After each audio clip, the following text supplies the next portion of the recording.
here at the Oakland Coliseum, and you know the story. Oakland taking the field and trailing 3 games to none and facing elimination. Major League Baseball accorded the honor of throwing out the ceremonial first pitch to one of their former players, Joe Rudi. And folks might remember this play in the 1972 series, this catch by Joe Rudi against Cincinnati. He was a brilliant outfielder and a big part of that outstanding period of play for the Oakland A's. Listen to this hand for Dave Stewart as he emerges from the dugout and goes to the mound.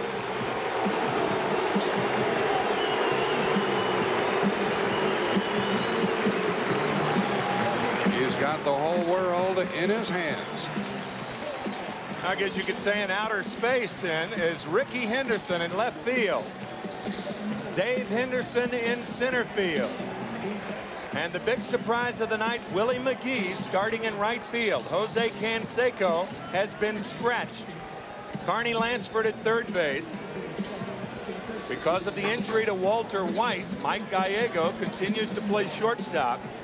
Willie Randolph, his 46th postseason game at second. Mark McGuire over at first base. And another surprise, Terry Steinbach is not in there. Neither is Ron Hassey, but Jamie Quirk, his first appearance in a World Series game, and this is his 3rd World Series, and he'll catch Dave Stewart. Stewart on the mound. He was the loser in game 1. He pitched 4 innings, gave 4 runs. He'll face Barry Larkin at short. Billy Hatcher in center. Paul O'Neill in right. Lineup much the same with Eric Davis in left field. Al Morris, the DH. Chris Sabo at third base. Todd Benzinger at first base. Joe Oliver, the catcher. And Mariano Duncan playing second, and their pitcher will be Jose Rijo. Larry Barnett, the American League umpire, is still absent due to illness. Bruce Fremming pressed into service. Ted Hendry has the plate. Randy Marsh, Bruce Fremming, Frank Pulley, Rocky Rowe, and Jim Quick are the other umpires. There's Bruce Fremming. Bruce Fremming, interestingly, has on Randy Marsh's hat. It doesn't fit. No, it does. See how small it is? Has on Frank Pulley's socks, Jim Quick's long johns. He's got long johns on. Can you believe that? And Larry Barnett's jacket and shoes. So he's a regular fashion plate out there tonight. He's a hybrid umpire. Here is Barry Larkin standing in to start it. And we'll be able to tell early on with regard to Dave Stewart about his well-being. Remember the last time he worked in game 1, his manager, Tony La Russa, said it was the worst start I've ever seen him have. And it is ball 1. Larkin, Hatcher, and O'Neill in the Cincinnati first. Barry has had 5 hits in this series.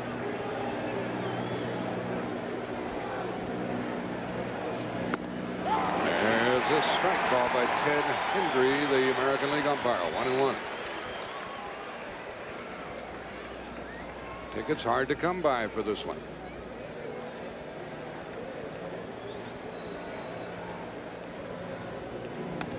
And off the glove of Jamie Quirk. That's Sam Perlazzo coaching at third base. And Tony Perez, perhaps a Hall of Famer in the future, coaching at first. The first baseman when Cincinnati swept the Yankees in the World Series in 1976. Fly ball to start the game into short right, and the center fielder wants it. Dave Henderson has it for the out. You watch him every day, he'll drive you crazy the way he bends and twists under a fly ball, but he always catches them. There's one out, and that's the way this one starts. Yeah, Dave makes catches like that, like his dominant eye is his right eye. He leans left and catches it with one hand. It is unusual. Billy Hatcher. Strike to him. You can tell Dave Stewart's going to get the high strike. That's 2 straight called high strikes from home plate umpire Ted Hendry. They caught my eye also, Tim. Strike 1 to Hatcher, who has 9 hits and 2 walks in this series, and a foul makes it strike 2.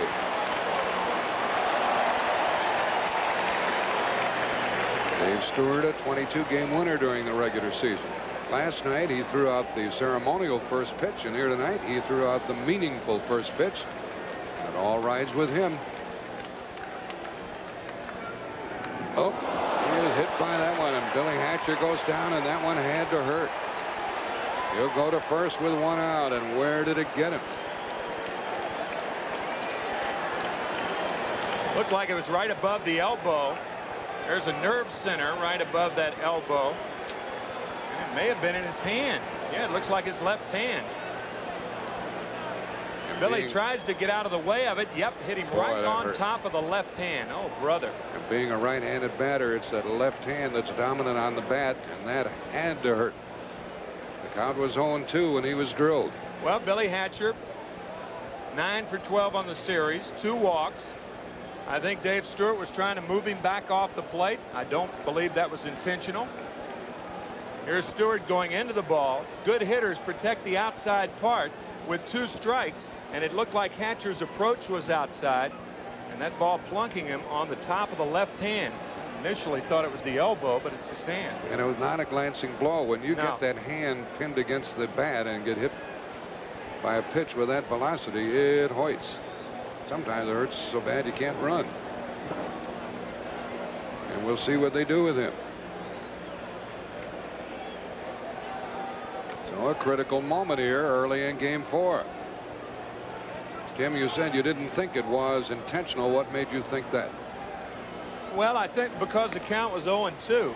Usually with the count 0-2, I think one of the things that's missing in the major leagues nowadays, especially in the American League, is not enough pitchers throw inside the hitters. Hitters don't expect it, and that's why, unfortunately, a lot of hitters are getting plunked nowadays.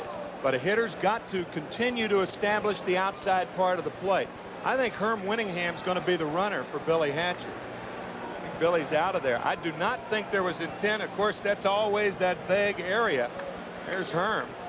He will be the pinch runner for Billy Hatcher. It's a shame, and you got to pitch inside. That's the other thing. And whenever you pitch inside, there is the chance of hitting a hitter. It's certainly controversial. And here it is again. The count is 0-2, a call strike and 1 foul back, and now this. He didn't bail out very well, did he?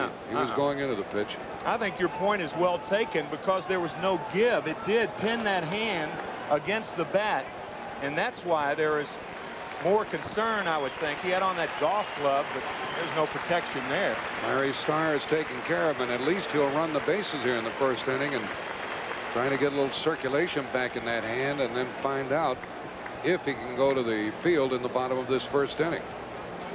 Hatcher, by the way, stole 30 bases during the season. I'll tell you, we were led to believe that Winningham was going to be in the ball game, but evidently Billy talked Piniella out of it, and he's the runner at first base. Paul O'Neill is the batter. O'Neill, who had that great series against Pittsburgh, is 1 for 9 here in this World Series.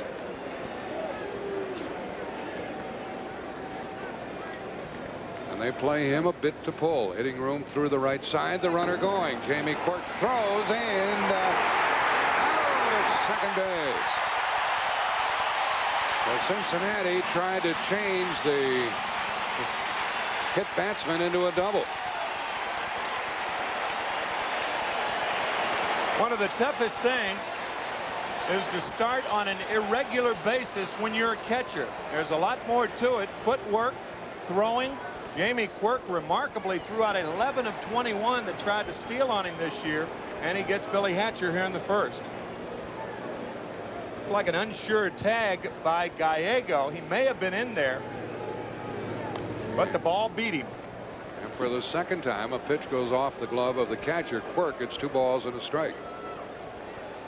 Quirk was out here early taking some extra work behind the plate, throwing down to second, and it paid off there. There are 2 out in the inning. Half swing by O'Neill makes it 2-2. Here's another look at that tentative tag by Mike Gallego at second base. He thought it was going to be a short hop. No, he had him before the foot hit the bag. Good call by Bruce Frimmick. And a line drive, and that's foul. And it did not touch the glove of McGuire, so it's 2-2. They charged an error to McGuire last night and a ball hit by O'Neill. Tell you, this comes ever so close to McGuire's. Not really that close when you look at it from that angle, about 1.5 feet, but clearly foul. Larkin flied out. Hatcher hit by a pitch and then out stealing. 2-2 to O'Neill. And it's blocked by Quirk. And that split finger delivery from Stewart. There's Billy Hatcher on the bench. Trainer Larry Starr still working with him. Already has the hand wrapped.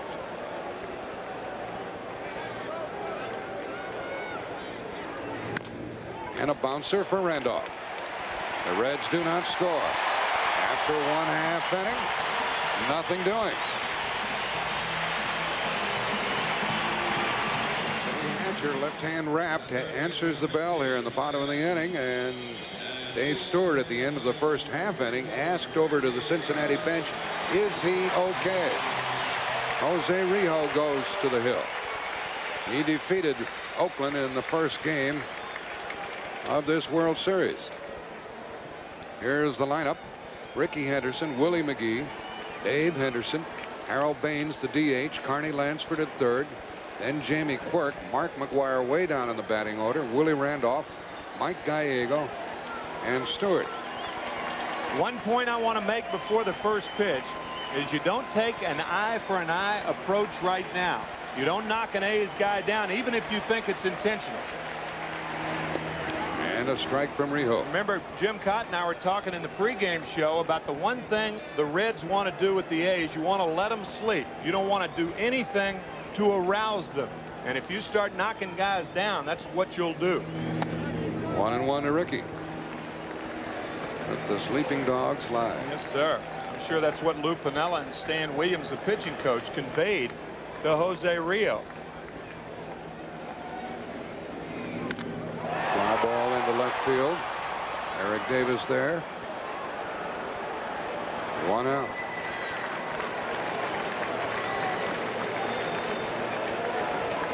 Ricky talking to himself as he heads back to the bench. You know, we saw that a lot of that last night. Ricky talking to himself. That's really quite normal. Jim Cott and I were talking about it this afternoon. I mean, that's the thing that's not normal is when you don't talk to yourself. It's bad when you answer yourself. That's true. Yes. The batter is Willie McGee, the switch hitter, and a foul ball. Willie played center field most of the time for St. Louis. Played right field just before the trade over here to the Oakland team. He can play either place. The count 1-1. Rene Latchman is the third base coach, hoping for some traffic down there. Dave McKay is the first base coach for Tony La Russa. 1-1 count on McGee, National League batting champion.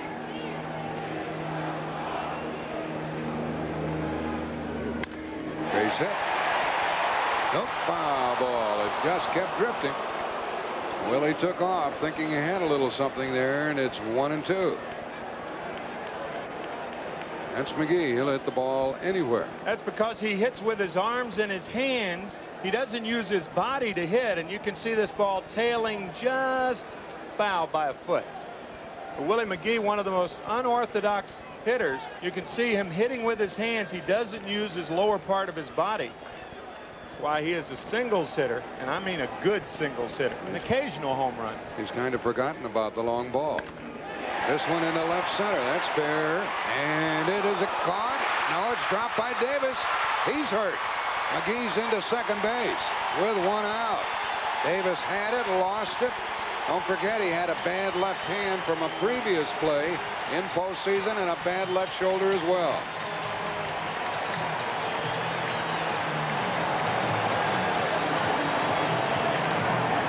You would think that left shoulder going after the ball. We thought it was his left shoulder the other night in game 1 when he went down hard on the turf. Ultimately, we found out that it was his left hand. You could see that unusual style of McGee again, slapping that ball to left field. And watch Davis come in. He had the ball in his glove. Had he held on, that's a legal catch, but it looked like he turned over on his hand. Could have been his right knee. That's also been giving him problems. Looked like his knee hit the glove and knocked the ball out. Yep, it could have been his knee. It could have been his wrist or his hand or his shoulder. We don't know. Oh, boy. Hatcher in the top half of the inning, and Eric Davis here in the bottom half. And he was hurt. That's why he released the ball. And again, Larry Starr is out there tending to the left fielder. The last week of the season, Eric Davis slammed into the left wall at Riverfront Stadium in Cincinnati, and then in game 1 of the World Series, trying to make a diving catch. This is what happened to Davis, and at the time, watch him come down on his shoulder. We thought it was his shoulder, but Jim Cott, in checking, found out it was his left hand. And here it is tonight. Gosh, the right hand went down, the left hand went down. He's got a sore left shoulder, a sore right knee. It could be any of the 4 things, and he just kind of shovels that ball back. I think it's the ribs, Tim. That's what the trainer is working on, the ribs. Wow. Eric Davis, by the way, is thin as a greyhound, and it looks like he might have popped a rib there. But let's go down to Jim Cott and see what Jim knows. Well, a lot of injuries early in this one. First of all, the injury on Billy Hatcher. You're in the back of the left hand is where the ball struck him, and the hand is being taped up really to keep the swelling down, so he'll be able to continue to play. But it looked from here like Eric Davis almost had the wind knocked out of him, or maybe some rib injuries, as well as a slight injury to that right hand. And what a couple of blows that is for the Reds here in the first inning. We'll try to get a further report back up to you guys. You hate to jump the gun on anything, but if it is a rib injury, it's going to take more than a few days for Eric Davis to respond to that. There's Dave Stewart on the bench, wondering how all of this is going to come out and how he's going to pitch for the rest of the evening. And meanwhile, Jose Rijo has to kill time out there on the mound. For the second time tonight, Herm Winningham gets ready to enter the game. The Cincinnati Reds have only 2 extra outfielders, Glenn Braggs and Herm Winningham. And with Hatcher down and now Davis, Hatcher with the bad hand, there's Glenn Braggs warming up. There are only 2 outfielders left. Of course, a guy like Bill Bates could be rushed into service in the outfield. Let's watch what happened to Billy Hatcher in the top of the inning. An 0-2 fastball from Dave Stewart, plunking Billy Hatcher right on the top of the left hand. That ball tailing into him. And now the double by McGee could have been caught. Certainly a healthy Eric Davis catches this ball, but he has had an assortment of injuries, as we explained. And Tim, from the looks of Larry Starr, the trainer, he is, you're right, you and Kitty were right, it appears that it's a rib injury. You know, if Billy Hatcher cannot bat when his turn comes next, and if Davis has to leave the game here, they'd have to put both Winningham and Braggs into the lineup. They could play Benzinger in the lineup and bring in Terry Lee to play first base. That would be a stopgap measure. Yeah, you could put Benzinger in the outfield, maybe Billy Bates. But if Hatcher and Davis leave, the only 2 regular outfielders that the Reds will have remaining will be Herm Winningham and Glenn Braggs. And those 2 are warming up, Braggs and Winningham. It would be a guess from the way Eric Davis is failing to recover that we're going to see Winningham in there now, and it'll be very interesting when it's Hatcher's turn to hit as to whether or not he can stay in the game. Well, you never know what's going to happen. We talked about that in this World Series. You never know. There's McGee perched at second. They've called it a base hit.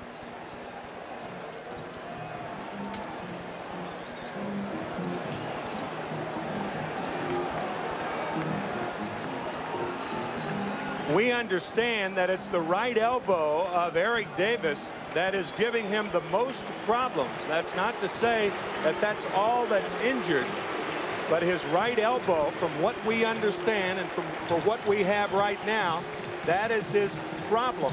But it could entail also rib injuries. Another thing to keep in mind, if the Athletics win tonight and Davis and Hatcher, they find out overnight that there are serious injuries, you cannot make replacements and substitutions in the World Series. That is correct. It's happened before to other clubs, and it really is a rule that should be changed. if you could substantiate the injury, I agree 100%. Well, Davis is going to stay in. Suffice to say, we have two hurting people in the Cincinnati outfield. Eric Davis and Billy Hatcher. Meanwhile, McGee's at second, one out, and Dave Henderson is up. And after that long halt in play, let's see how Rijo gets along. No score first inning. And that should be the second out. Duncan backs out. Two gone. Two men out here in the bottom of the first. Cincinnati Reds trying to ice down the series, have two players to ice down between innings. You're right about that, and they're both hurting. We watch Eric Davis out there. He's limping, strolling around, trying to pull himself back together as Harold Baines, the designated hitter, steps into the batter's box. He hit a gargantuan home run here last night.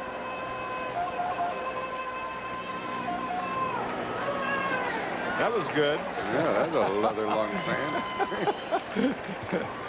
He had access to the PA mic, I think. Here's strike one to Harold Baines. I think he was born with one. No score first inning, and a lot of things have happened.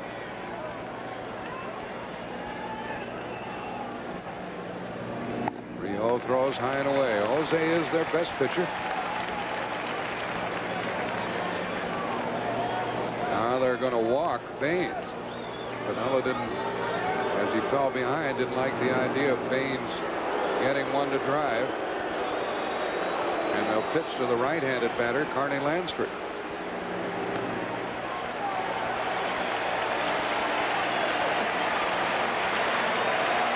The only lead the A's had last night, trailing 1-0, a 2-run shot, and I mean that literally. That ball went a ton to right field.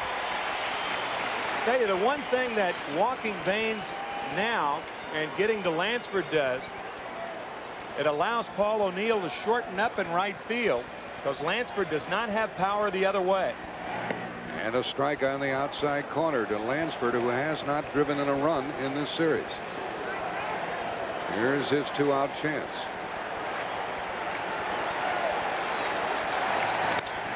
And up the middle, and Oakland takes the lead. And Baines stops at second base, and it's 1-0 Oakland.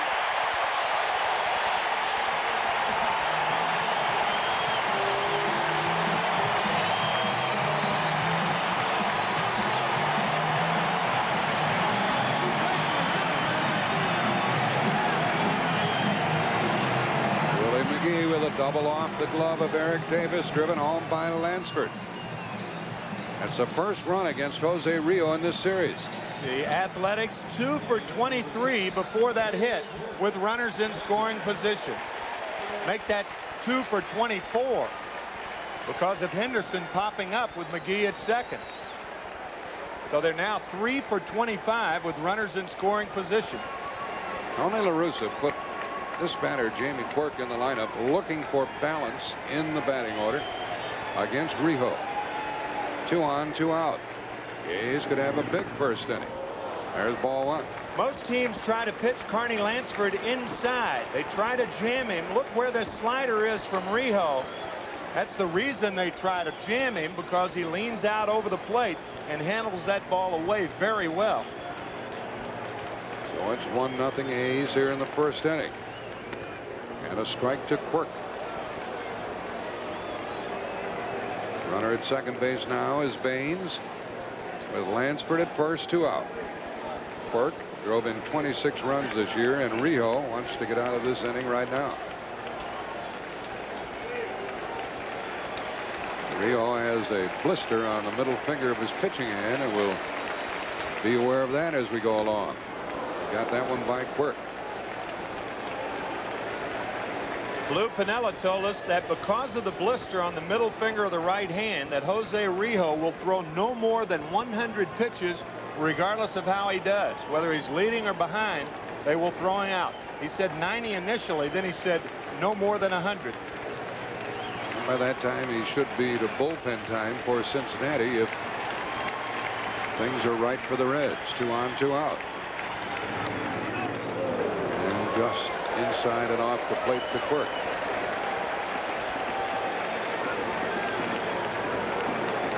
wanted another left-handed batter. He could have played Hassey tonight, but he opted for Jamie Quirk. We'll see what comes of it.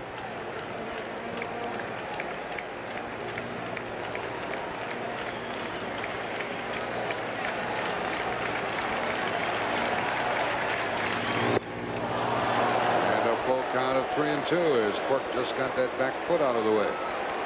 Now the runners will go. It's one of those hopscotch sliders. Watch after it happens. Quick feet by Jamie Quirk.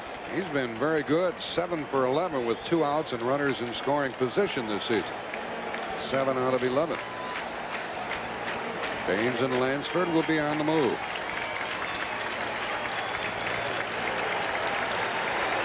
There go the runners. And the strikeout, the first of the inning. So the A's get 1 run on 2 hits, and they leave 2. Eric Davis will lead off in the 2nd inning. Lansford drives home the run. 1-0 Oakland after 1.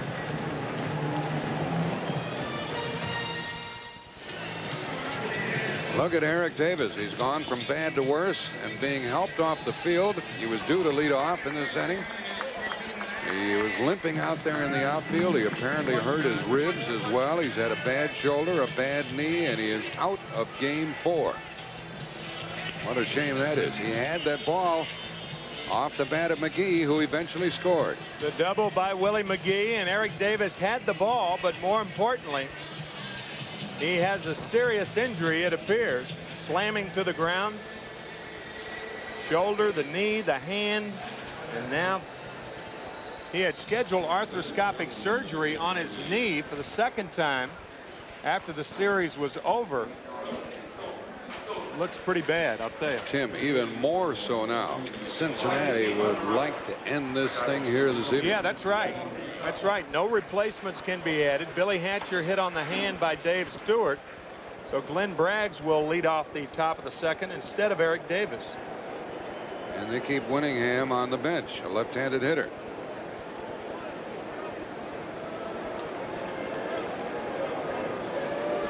Dave Stewart, who hasn't allowed a hit, will pitch to Braggs, Morris, and Sabo. Tell you, some people think the thing that ignited the Reds was the home run by Eric Davis in the 1st inning of game 1. That was last Tuesday night in Cincinnati. That really woke the Reds up, and they said, what the heck, we're not going to worry about any newspaper columns about how dominating the Athletics are. We can do the same thing, and they have. Braggs is in no hurry to get up there. Look at there. They scratched Hatcher, and Winningham is going to enter the game. That's in the Cincinnati dugout. So the Reds, after 1 inning, have lost Davis and Hatcher, and have only O'Neill of their original outfield. And have no more outfielders left. Now that's if indeed Winningham is in the game. That's not official, but that was on Lou Pinella's lineup. Here's Braggs, 0 for 1 in the World Series. His name became more familiar to people when he took that ball off the bat of Carmelo Martinez and kept it from being a home run over in Cincinnati during the National League playoff. In game 6. And a strike to Braggs. We mentioned it before. This fella has a tremendous physique. He's built more like a football player than a baseball player. That's an example. That's how strong he is, folks. Holy cow. What is going on here? Have you ever seen that before? No. I never have. What is going on I have here? never seen that before. He swung and missed and broke the bat. We kiddingly talk about it. He's built more like Fort Braggs. Now look at this. It hits his bat back and breaks in 2. That's what did it when he hit his back. Yeah, you've seen Bo Jackson do that over his head, over his knee. How about his back? We've never seen Bo do that. Maybe Bo doesn't know. Oh my gosh. Oh. Here's that catch off the bat of Carmelo Martinez in game 6. Coming to the Reds from the Milwaukee Brewers, and are the Reds ever glad that he did? Not only brawn, but height. He's leading off, and he corks it into left field. Ricky Henderson settles under it. 1 out. These fans are holding their breath on every pitch that Dave Stewart tosses up there. And the Reds have apparently lost both Hatcher and Eric Davis. There's Ricky. And here is Hal Morris. He'd like to start hitting 1 for 11 with 1 RBI. Fellow who batted .340 during the season. He was late on the Stewart delivery. Only 309 at bats for Hal during the year, so he didn't qualify for the batting title. Right fielder for the Athletics in the American League, won the National League batting title with a .335 average. Foul ball goes out of play.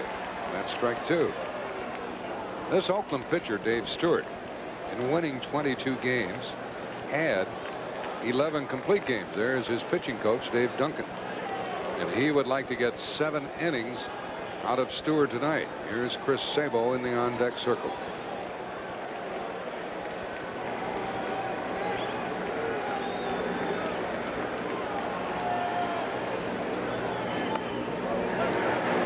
To the count to Morris, with the A's leading 1-0 here in the 2nd inning.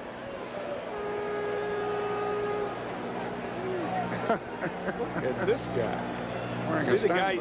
See the guy yelling last inning?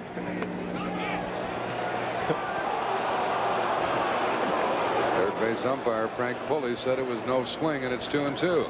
This fellow's dressed like the catcher, Steinbach, unless he's up there backing up Jamie Quirk. He's not that bad a catcher, is he? No, I don't think I've ever seen that. A guy wearing his equipment to the ballpark. In the upper deck. Fly ball for Ricky Henderson again. 2 out.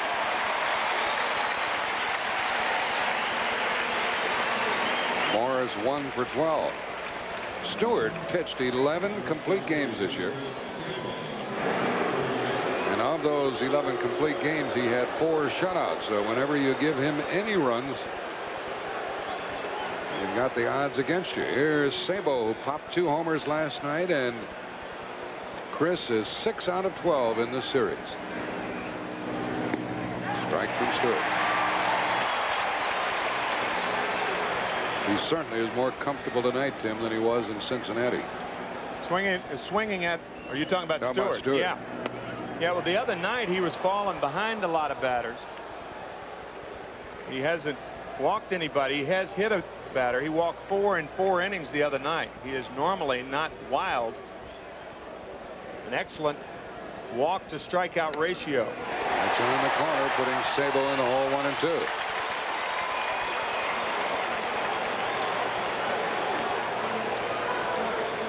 We've already seen Braggs into the game, and we might see this player, Herm Winningham.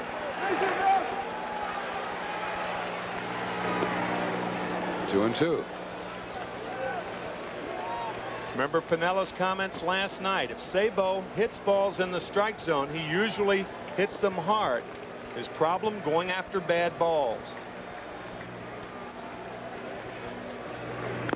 Breaking ball is chopped foul. It looked like Sabo jammed his elbow a little bit on that swing. This fellow is a tough cookie, former hockey player. Attended Michigan State University, Michigan University. It's about as quiet as they come. Rookie of the year 2 years ago, a real favorite in Cincinnati.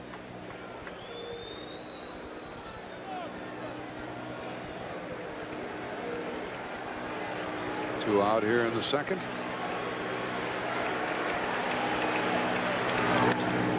And another hit for Sabo, his 7th hit of this series, coming with 2 out, the first Cincinnati hit.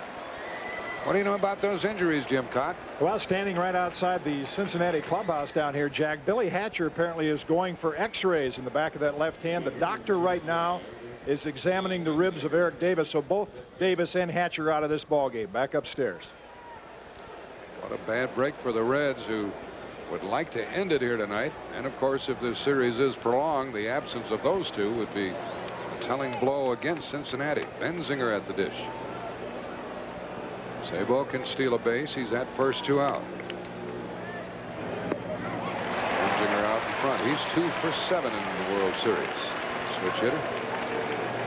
If you're a guy like Benzinger now, with the runner being held at first base, Stewart with a good tailing fastball, you should look for the ball away.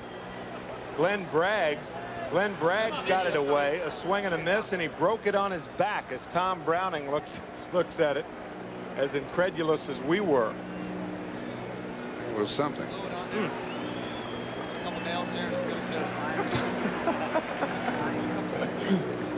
about brute strength. They don't make them like they used to. Bats or players? Bats. Fly ball to deep right center by Benzinger. McGee is on the move, and he caught it. What a play by Willie McGee. I'll tell you one thing right now. Canseco would not have caught that ball.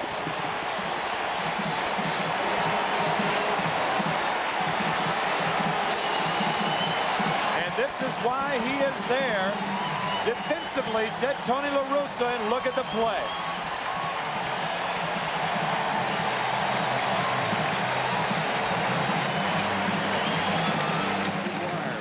Couple of defensive changes for Cincinnati as we look at Willie again. You know, one of those highlight things, that's what he looks like he's carrying on his left hand.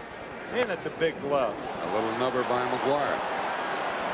Rijo throws him out, and Mark is 3 for 12. I wonder if Jose Canseco would have caught that ball, Tim. Well, he had the speed, but maybe he didn't have the right glove for it. And he's hurting a little bit. That's one of the reasons he's not in the lineup tonight. Exactly. So tonight he couldn't have caught it. Tony La Russa telling us that the reason he has McGee in there is for defense. He expects a good, strong game out of Stewart, and he wants to save the runs defensively since they haven't been hitting a lot. That kept the score from being tied. It's 1-0 Oakland here in the second. Randolph is up, and there's the strike. New left fielder, having already batted, is Glenn Braggs, where Eric Davis had been playing, and Herm Winningham in center. And he might be a little bit better center fielder than Billy Hatcher. And he's a left-handed hitter, so he should be comfortable against Dave Stewart. 1-1 to Randolph.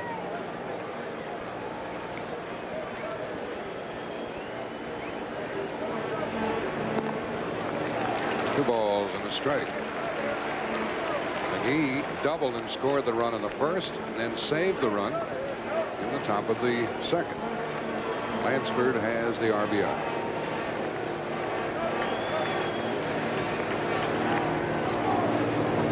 And a foul ball, and that nailed Oliver, the catcher. Don't tell me he's going to get into the dressing room. What a nightmare this has been for the Cincinnati Reds. What a nightmare. That's Pat O'Brien's word. You can't use it.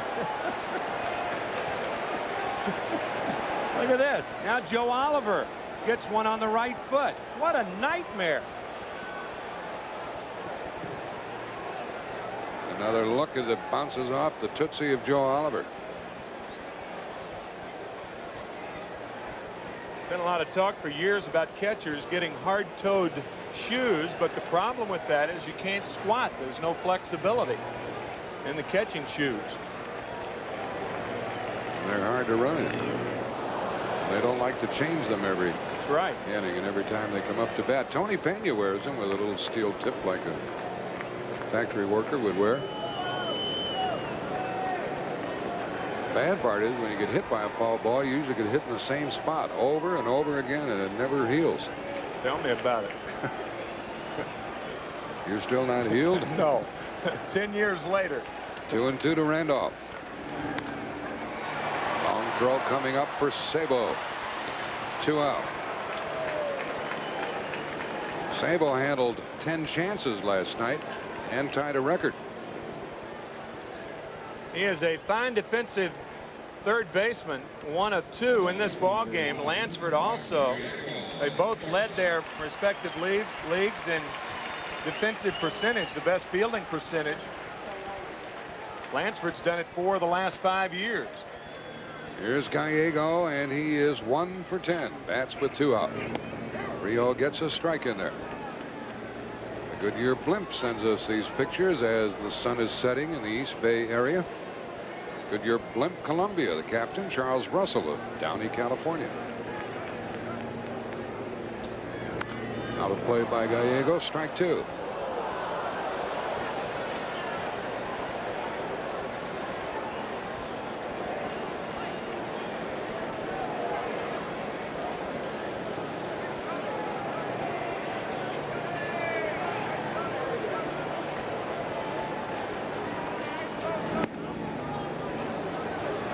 Just missed to Mike Gallego, and it's 1-2. You mentioned Tony Pena. When Joe Oliver gets down on one knee, he's getting low to try to get Rijo to throw that ball out of the strike zone. See if he gets low again. And the pitch was low, and it's 2-2. Gallego's only 5'8", difficult to pitch to.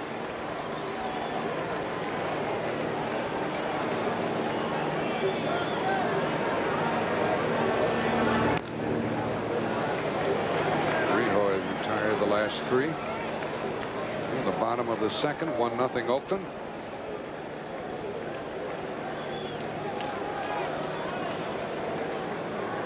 Started this game right after 5 o'clock local time, and no problem with the sunlight.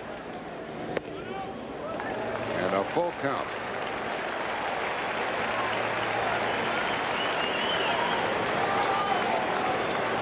If you walk him, you ask for trouble because Ricky Henderson follows.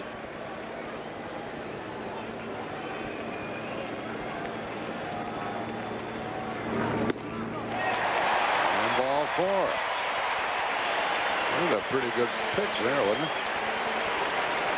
Oh, we talked about umpires not giving those high pitches anymore. I think the surprising thing about this is it's a slider. That's either an indication that Rijo feels he can get his slider over better than his fastball, or a poor selection of pitches, because you do not want to walk Mike Gallego on a pitch other than the one you think you can get over the best. Sometimes a pitcher's fastball will run so much they have better control of the breaking pitch. Maybe that was the case. The slider especially. Henderson fly to left his first time. There's a strike. Ricky is 5 out of 13. And 5 out of 8 against this pitcher.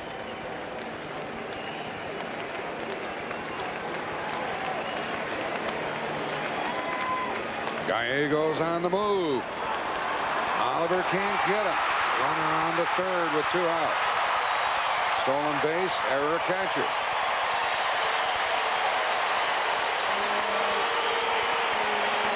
I think one of the reasons that La Russa may have sent Gallego is that Joe Oliver just got a foul tip on his toe, and that's the foot on which he pushes off. Gallego stealing, and steals it easily. You see Oliver, a quick throw, but a low throw, and it skips by Mariano Duncan, and Gallego goes to third. Tony La Russa telling us before the game he was going to open things up. No passivity in this game. And the count, 2 balls and a strike to Ricky Henderson. Yeah, La Russa said, you fellas haven't seen us at our best. He said, we are an aggressive team, and even though we're down 3 games to none, we're going to do some things if we can. 3-1.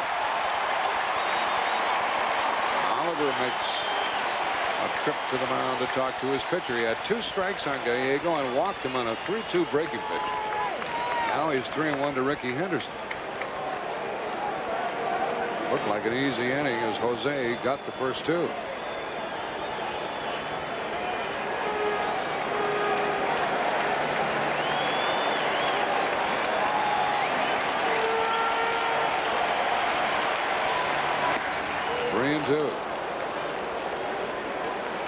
Joe Oliver flashing down 2 fingers, and Jose Rijo throws the slider.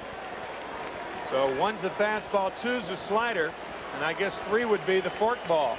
Only 3 pitches by Rijo. He does not have a curveball. He's going to get the slider again. Fastball away now. He shook him off. And he walked him. This is the 3rd walk by Rijo, one of them intentional, to go with 2 hits. And Willie McGee, who has been in the middle of everything thus far, is the batter. And Piniella comes to the mound to talk to his pitcher. Pinella's got to do everything he can, Tim, to win this game tonight because of the absence of Davis and Hatcher. You made that point earlier, and I think that's an excellent point. I think Pinella's going to ask Joe Oliver probably what he's going to do if Henderson tries to steal. He just talked to him. I doubt that they'll throw through, but if they do, Gallego might wander off a third base and take a chance on scoring.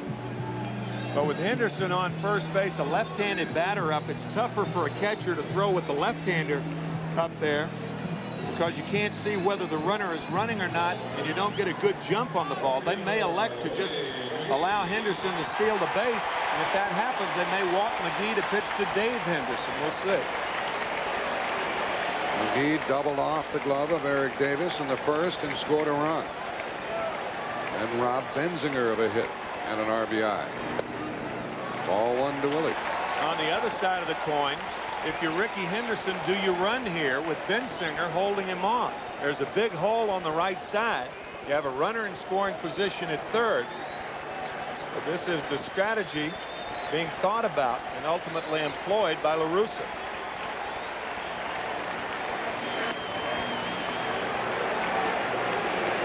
Ricky has stolen 2 bases in this series.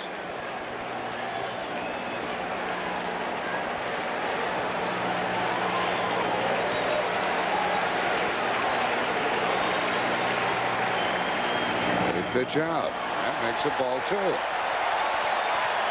So that's one of the reasons for the trip to the mound by Piniella a while ago. The big thing here for Rijo is to get McGee, forget everything else, and get the batter. Well, if that's true, why would you pitch out with a count 1 ball, no strikes? I don't know. I don't know whether that was good philosophy right there. Now Henderson, a flying start, a strike called, and no throw. Third stolen base for Ricky Henderson in this series. That ties him with Davey Lopes for the all-time stolen base record in postseason play with 20. Now a hit out of the infield would mean a couple.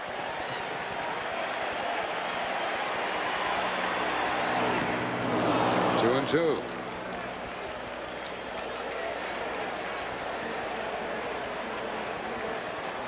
Gallego at third. Ricky Henderson at second.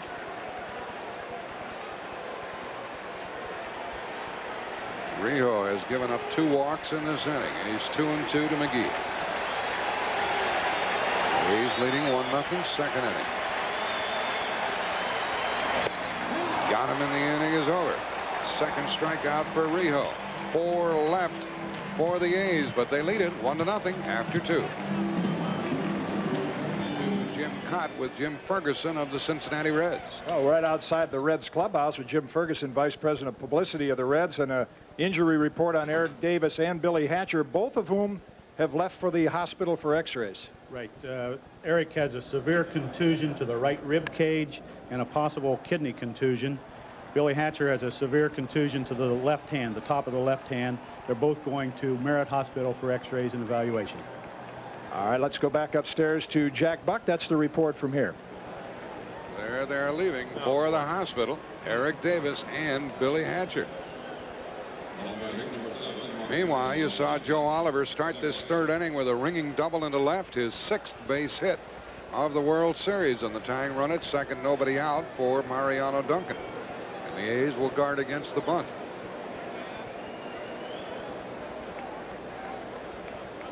At the top of the order, Barry Larkin, Billy Hatcher. You don't bunt on the road normally, but it's so early in the game. We'll see whether Lou Piniella plays for 1 run or a big inning. Even if you get a bunt down, Joe Oliver not a fast runner at second. And ball 1 to Duncan, who is 2 for 10. Again, we'll mention the absence of Bill Dorn, and there's Piniella giving the signs. They're in on the corner. They're really expecting the bunt.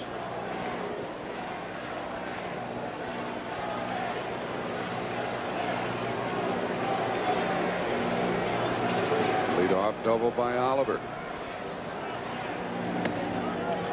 And that's ball 2 to Duncan.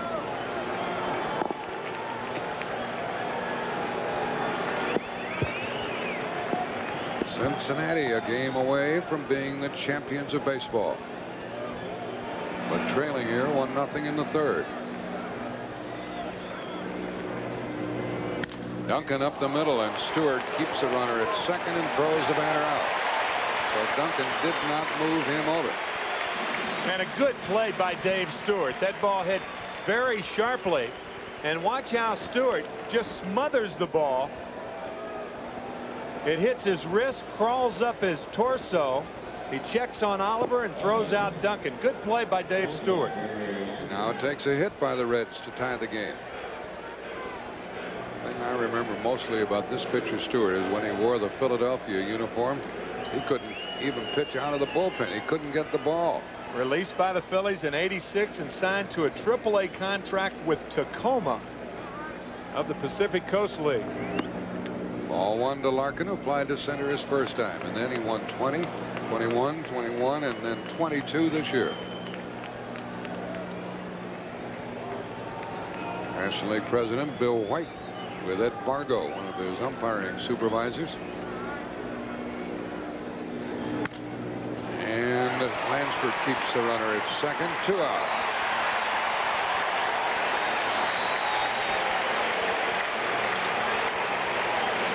So it will be up to Winningham just into the game and up for his first at bat. Routine play for Carney Lansford, but watch how he looks Oliver back at second and then makes the easy play at first base. Interesting way that Carney Lansford gets set. Influenced a great deal by Clete Boyer, the great third baseman of the Yankees, who was a coach here and had a lot to do with the fielding prowess of Lansford at third. Winningham is 0 for 1 in the series, and this is his first at bat tonight. Tying run at second, 2 out. Ball one. Winningham played for Montreal and the Mets.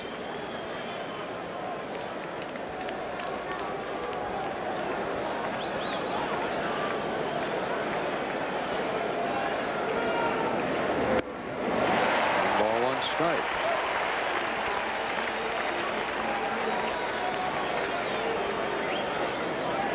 Both pitchers used their sliders very effectively, and that was a slider from Dave Stewart. Stewart doesn't throw as hard as Rijo, but generally speaking, better control. That ball is foul as Jamie Quirk tried to get to it. Jamie started tonight rather than Steinbach or Hasse. He's thrown a runner out, stealing. He was with the Kansas City Royals in 1980 when they lost the World Series in 6 games to the Phillies. And then he was with the Kansas City Royals in 1985 when they beat the Cardinals. So he has been on both ends of World Series wins. 1 win, 1 loss. His first appearance in World Series play.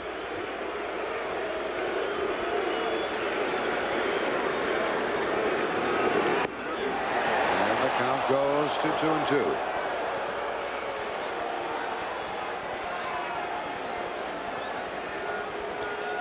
Good pitchers are never in a rush to get a batter out. You like to set them up and make them hit what the pitcher desires.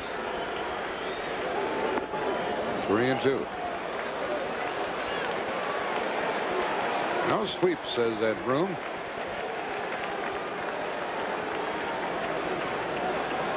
That's what the A's are facing tonight. But they lead 1-0 in the third. Tying run at second, 2 up.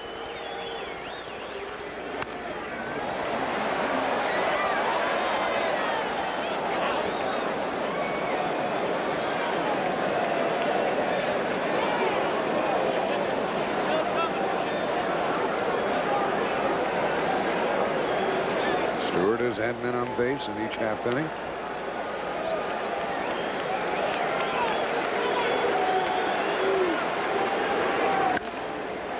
McGuire unassisted.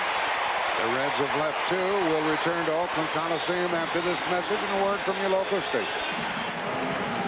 See the Eagles and the Redskins. Others, the Saints and Oilers, or the Cowboys and Buccaneers. In the late games, Phoenix against the undefeated Giants. Others, the Falcons against the Rams. Check your local listing for the game and time in your area.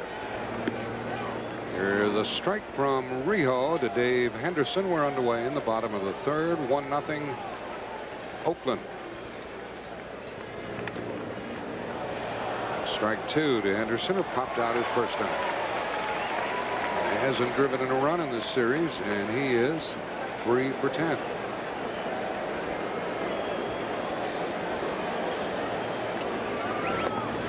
Ball 1. Henderson, Baines, and Lansford.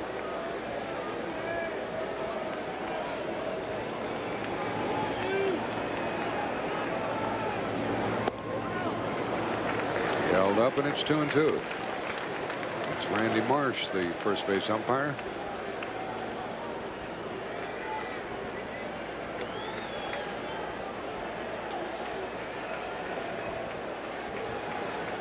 Henderson calls time.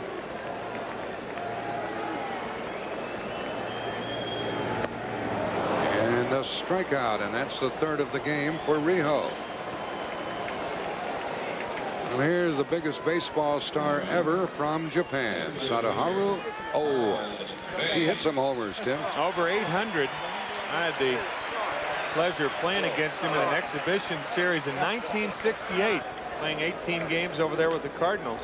Now, I'll tell you the thing that impressed me more than anything, catching behind O, the size of his legs and how much he used his legs to hit with. He would pick up that right foot. It was all a timing device. A lot like Melott. Big legs, big thighs, and he really used the lower part of his body when he hit. The count goes to 1-1 to the batter, Harold Baines, the designated hitter. And Mr. O is sending his telecast back to the far east. Baines up the middle, shortstop Larkin. And 2 out. Barry can bounce around, considered to be the best shortstop in the National League. Bad news for hitters is Larkin lurking. Don't hit it there. This ball would be a base hit with a lot of shortstops, but look how fast Larkin closes the gap and makes his throw about 5 feet on the right-hand side of second base. And with 2 out, Lansford slices it to right, and Paul O'Neill takes it down. And it's a quick third inning. We've played 3. The A's lead it 1-0. Lovely sunset to enjoy here in the East Bay area. We've played 3 innings at the Oakland Coliseum. And the score 1-0 A's. Tim McCarver and Jack Buck. Hoping you enjoy the action here tonight. Tell you, a lot is said about how much money players are making nowadays. And this gentleman right there to the right of your screen, Larry Rothschild, is the bullpen coach of the Cincinnati Reds. And you may or may not know that bullpen coaches do not make a lot of money. But if the Cincinnati Reds do win this, over $100,000 will go to every player and coach.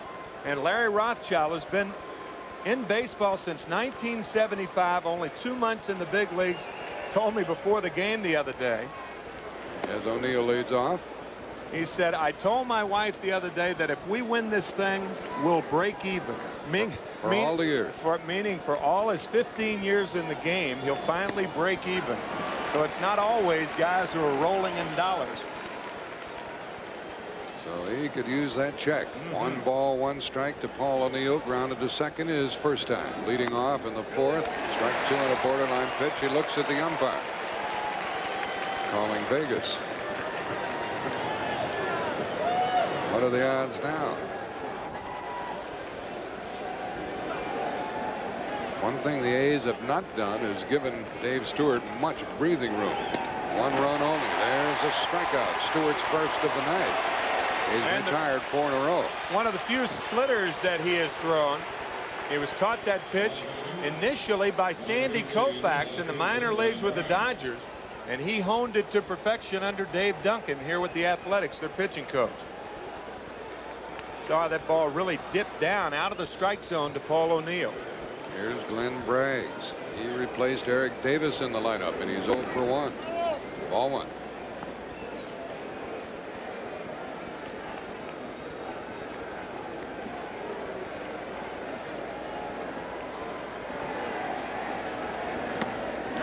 strike. You have an American League umpire behind the plate, Ted Hendry.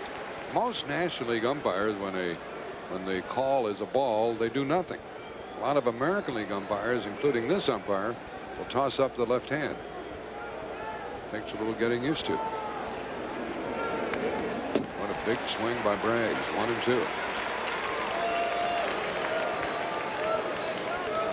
Glenn's last at bat, he swung and missed at a Dave Stewart fastball and broke the bat on his back. Something that neither Jack or I had ever seen before. Never. Swing and a miss and a cracked bat. Man.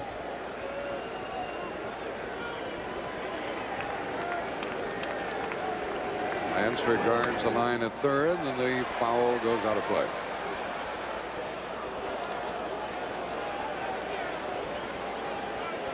There's Lansford positioning against Braggs, playing the pull.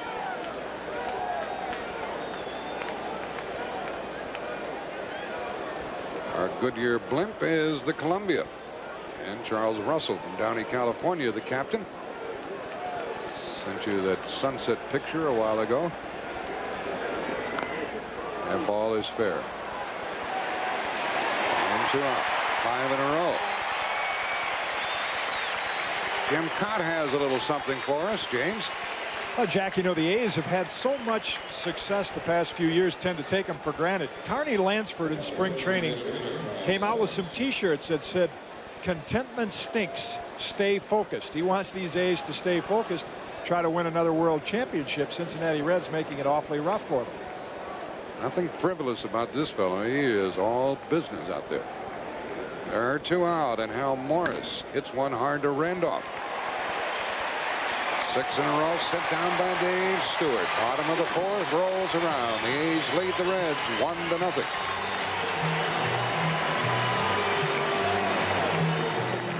Put Jamie Quirk in the lineup. Played McGee in right field, and that's paid off already.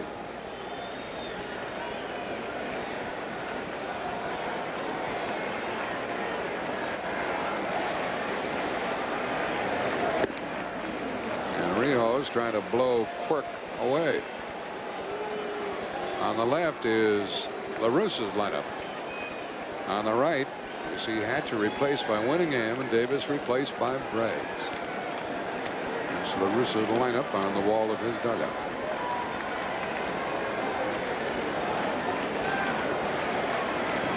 Rijo looks like he's not fooling around with this batter team.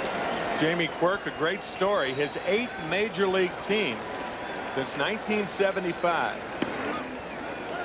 Ball 1. Jamie has never had more than 300 at bats during a season. And you mentioned Rijo. Both Rijo and Stewart throw split finger fastballs. Stewart's is not quite as hard as Rijo's. There's another hummer and a strikeout, and that's 4 strikeouts for Rijo, who has set down 5 in a row. Quirk has struck out twice. Andy Jackson on the bench. He'll get a start maybe tomorrow night against Bob Welch. Maybe. The A's have to win here for that to happen, and if necessary, we're on at 8 Eastern time. There's Bob Welch again. Game 5 scheduled. Could be interrupted by a Cincinnati victory here tonight. And strike 1 to McGuire.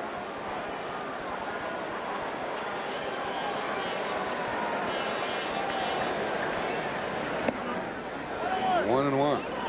Looks like Rijo has hit his stride here. Pitching very well. Doing it with fastballs and sliders. He has not thrown a splitter yet, and maybe that's because of that blister on the inside of his middle finger of his right hand. That one's on the corner, and McGuire's in the hole. Lou Piniella wants it to end here tonight, and they would fly home tomorrow. And the 1990 baseball season would be over. The A's have other ideas. 2-2 to McGuire. Tapped out 1-3 his first time, and he's 3 for 12.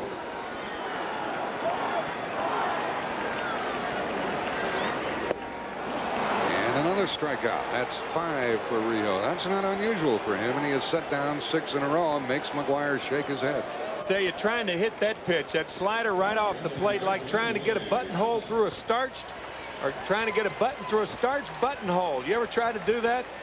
Get one back from the cleaners and try to pry that button through there? Watch where this pitch is. Perfect. You're not going to hit that pitch. Forget it. Take it and hope they call it a ball. There's a strike to Randolph. And Rijo is making short work of this Oakland fourth. Mark McGuire is 3 for 13 now. And a foul, and Rijo is not fooling around out there. McGuire has yet to drive in a run in this series.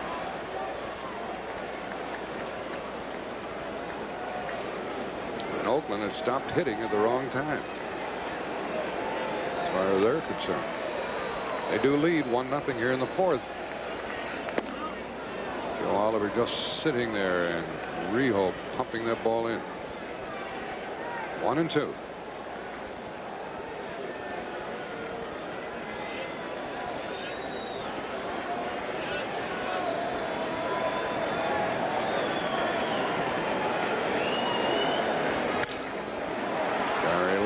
Short hops the ball, and that's 7 in a row, set down by the Cincinnati hurler. We've played 4. 1-0 A's. And it's choked more, and I guess Jim Cott knows more about throwing a split finger fastball than I do, don't you, Kitty? Well, I'm working on my forkball down here, Are Timmy, you? but what's been interesting is to see the radar gun readings on Dave Stewart's forkball. Radar gun can't tell you a lot, but when Stewart's forkball is like 78 miles an hour versus 82, got a lot more action, gets a lot more outs. And Stewart pitches into the 5th inning. He has retired 6 in a row. Both pitchers are in a groove. Rijo set down 7 in a row. Stewart 6. Sabo singled his first time and went around, strike 1. The action that Jim was talking about, by the way, is down. Whenever that dead spin, that dead fish ball goes down in your screen, you can tell from home that it's going to be a forkball or a splitter. Sabo didn't have a very good swing at that one, strike 2. Sometimes you can't tell whether it's the slider or the splitter. I think that was it. That's that dead fish. You saw it go down out of the strike zone to Sabo. He might get another one right here. 1-2. Sabo, Benzinger, and Oliver in this inning.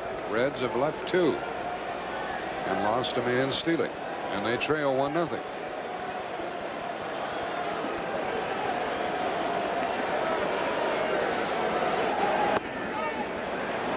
Two and 2, Jim Cott.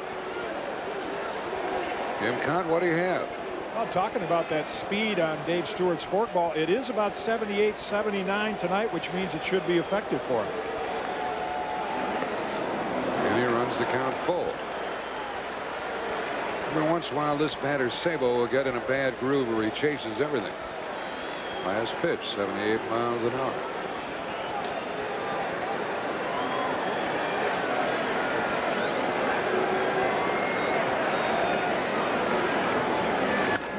Sabo, another base hit. He's 2 for 2, and that's his 8th hit of the series. A leadoff single here in the 5th, and that's a tying run. Had to come in with a fastball, Tim. Right. Got into a situation where Stewart had to give in with a fastball. I mean, Sabo hits a rocket over Gallego. Good thing Mike didn't catch that ball. Might have been taken out to Ricky. I mean, that ball hit like a tracer. We see Sabo making some strides toward being the most valuable player in this World Series. Benzinger is up, robbed by McGee the last time. And Sabo is a threat to run. He swiped 25 bases during the season.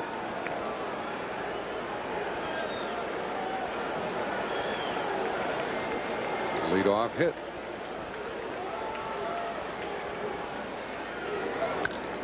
Benzinger into left field, and that'll keep the runner at first as Ricky Henderson has it, 1 out. But Benzinger didn't do what he wanted to do. Move the runner. He's 0 for 2 and 2 for 9. Sometimes the pitcher won't allow you to do that, and you have to do what the pitcher allows you to do. If he throws the ball away and you try to pull it, it's going to be a 4-6-3 double play. That's why pitchers are more inclined to stay away from left-handed batters with the runner at first and the runner being held on, so he can't pull it in the hole over there. Joe Oliver has had a good series. He's had a half dozen hits. Ball 1. 1 on, 1 out. 1-0 Oakland, 5th inning.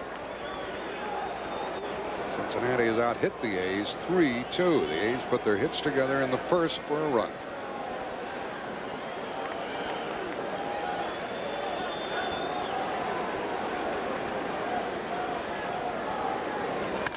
Fly ball will hang up for Henderson.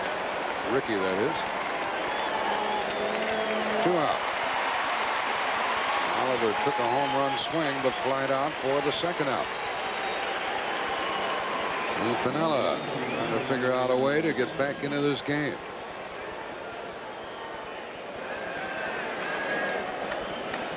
Jackie Moore, one of his coaches, with him in the dugout. Matter of fact, Tony La Russa took over the Oakland Athletics in 1986, and the manager that was deposed when he took over, Jackie Moore, who is now Lou Piniella's bench coach. Tony. Duncan is up. Duncan does not bat well against right-handed pitching. But when he hits them, they go. He's hit 10 home runs. What did he bat against right-handers? 227 on the year and led the majors hitting against left-handers, batting .410 against lefties. So he's a different hitter. He used to be a switch hitter with the Dodgers, but a right-handed hitter all the way now. They're at first, 2 out. And a strike. That's a funny-looking pitch, wasn't it? You could see Quirk jab at it. Well, that's that slider that is designed to go away in the strike zone. It's a backup slider. It's designed to go away and it stays inside. It both fooled the hitter then and fooled Jamie Quirk. A lot of pass balls come on backup sliders. Quirk thought the ball was going to jump, but it didn't. Duncan went around, I think. Yep, says the first base umpire. The inning's over. 2nd strikeout for Stewart. Cincinnati's left 3. We go on to the bottom of the 5th. The A's still lead 1-0.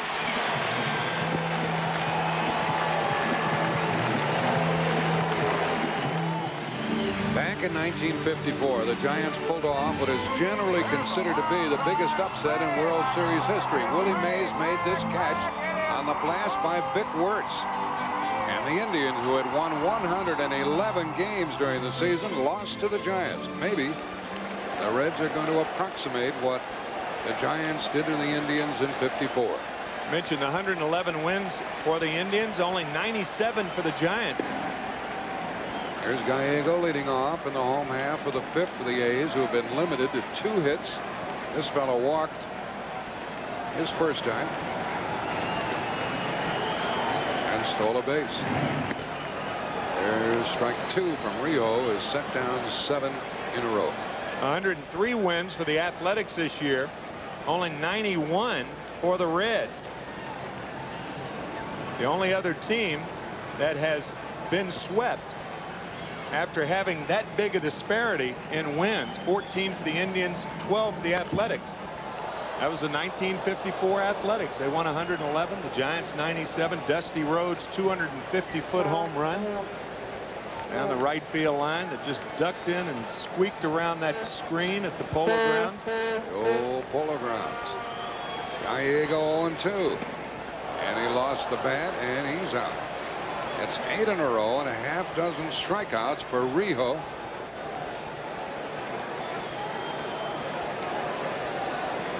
Slider out of the strike zone and one-handed little bat toss toward third.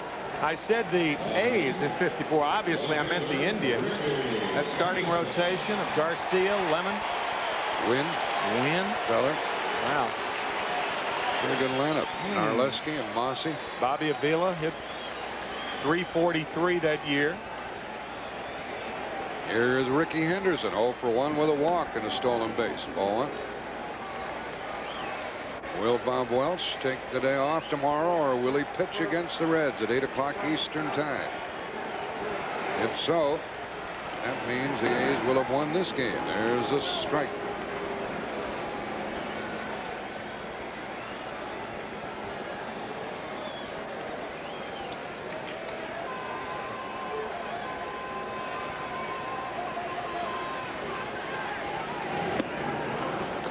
With one out, ball 2 to the batter, 2-1.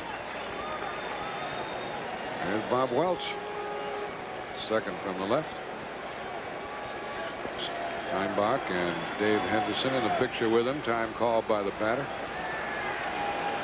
And a lot of times the umpire won't give the batter time when the pitcher is into his motion, as Rijo was that time.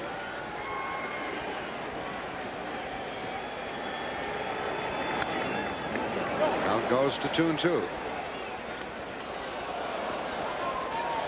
A's haven't had a runner since the second inning, haven't had a hit since the first inning. Yeah, I was going to say, you can just see that confidence building in Rijo. We talked about the splitter. Maybe one of the reasons he's not throwing the splitter and only relying on his fastball and slider is because of that blister on the inside of his right finger, middle finger. And a full count of 3-2. We're at the Oakland Coliseum in a sold-out crowd watching Game 4 of the 1990 World Series. In the bottom of the 5th, the A's lead the Reds 1-0 here on CBS Sports. 3-2. On the corner, Henderson thought he had walked, and that's the 7th strikeout for the Cincinnati hurler. He's retired 9 in a row. Ricky's finally talking to someone other than himself. The umpire. He's been talking to himself for 3.5 games, and now he has the umpire to talk to. We talked about how healthy that was earlier. Look at this. Here's the play when he made that spectacular catch in Game 1. He's talking to himself, looking at the ball. And there he is the other night, talking to himself. Here's McGee with a foul. That last time he was talking to his bat. Yeah. And here he is after the home run last night. He's talking some happy thoughts to himself. He is a showman, and what a talent. There are 2 out here in the 5th. McGee is up. He hits the ball foul out of play to the left, and it's 0-2, and that one stung Willie's hand. See, with 55,000 people there, the reason you may talk to yourself, you're the only guy that you can hear. Got a lot of folks here, right? World Series celebration. They do ordinarily make a lot of noise, but these Reds have taken a lot of the steam from the Oakland fans.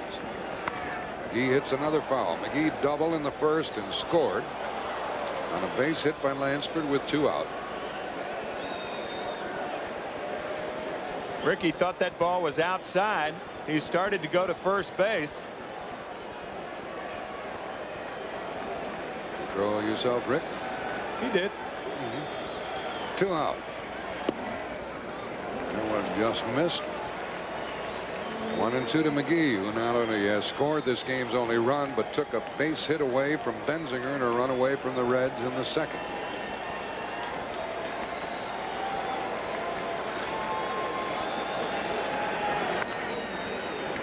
Stays 1-2.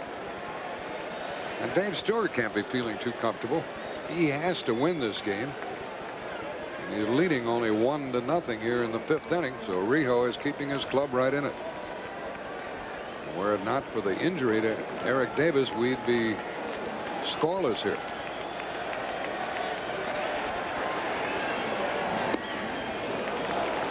He had a good look at that one. 2-2. He's not only throwing hard, but he's hitting spots. That spells bad news for the hitters. Rijo has retired 9 in a row, 6 by strikeouts since that second inning. Man.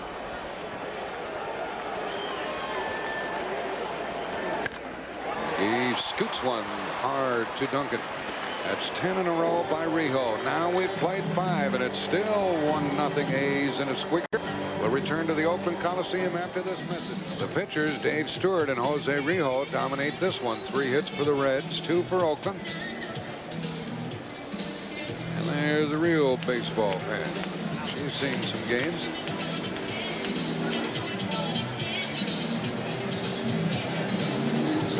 action in the stands on a cool night after a warm day. Will we be here tomorrow night? The Cincinnati Reds are going to need some runs if they're going to end it in 4 games, and they'll send up the top of the batting order, Barry Larkin. He hit 7 home runs during the season. He likes to bunt, sprays the ball around. He's 0 for 2 tonight and 5 out of 16. And something made him smile. Fly to center. He grounded to third. Faces Stewart. Was fan 2, walked none, hit 1, and allowed 3 hits. Spins him out of there. The breaking ball got away from him. Earlier in the game, on an 0-2 pitch, Billy Hatcher was hit on the left hand. He was forced to leave the game. That, however, was a slider that just stayed inside. That's ball 2.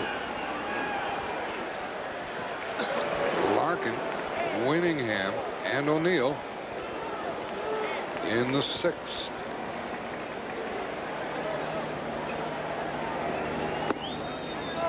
It's ball 3.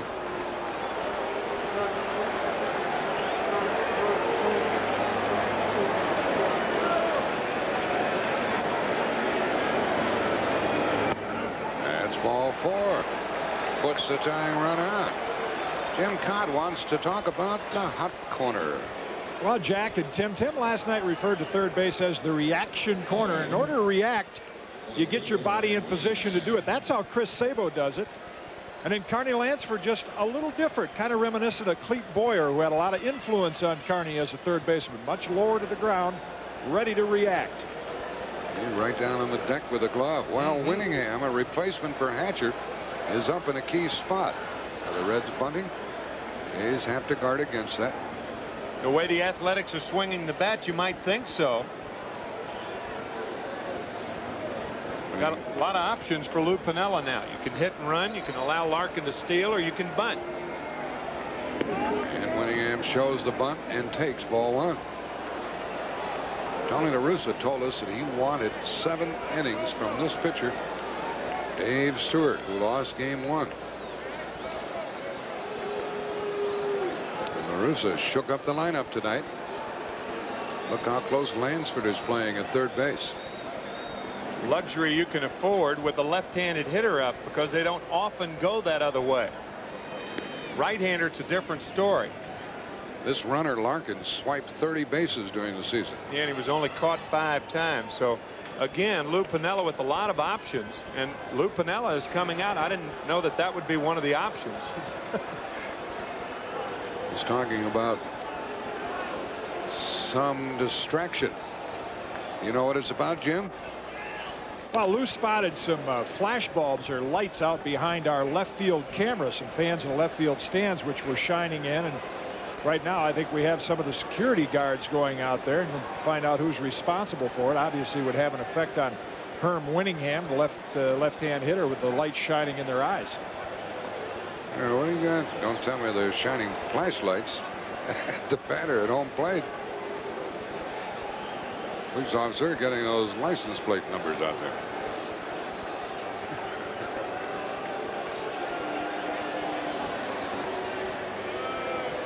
Well, somebody did it. Come on, own up to it.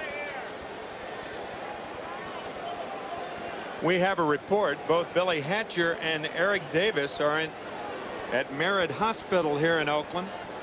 And Billy Hatcher's hand was x-rayed. His left hand, it is not broken, thankfully.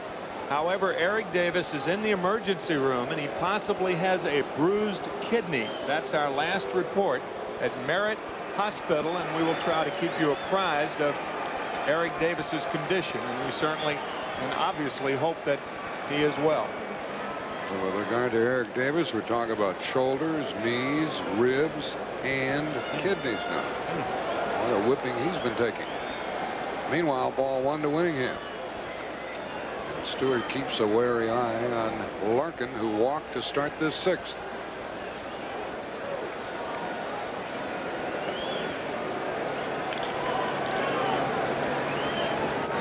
There goes the runner. Winningham dumps a hit. There goes Larkin to third. throw is not made as Henderson dropped the ball. First and third and nobody out for Cincinnati. And I was about to say, if this were Cincinnati leading 1-0 in the sixth and a leadoff walk, the bullpen would be busy. It's a little different with Oakland. Yeah, that's exactly right. Oakland has had problems with their bullpen. Look at Larkin making sure that Stewart pitches, and Herm Winningham just getting his bat on the ball, and Larkin just taking off for third. Excellent base running by Barry Larkin. There might have been a play if Ricky hadn't dropped the ball. I think Larkin makes it easily because Henderson's going toward left center. He's got to throw back across his body. Now first and third and nobody out on a foul ball by O'Neill.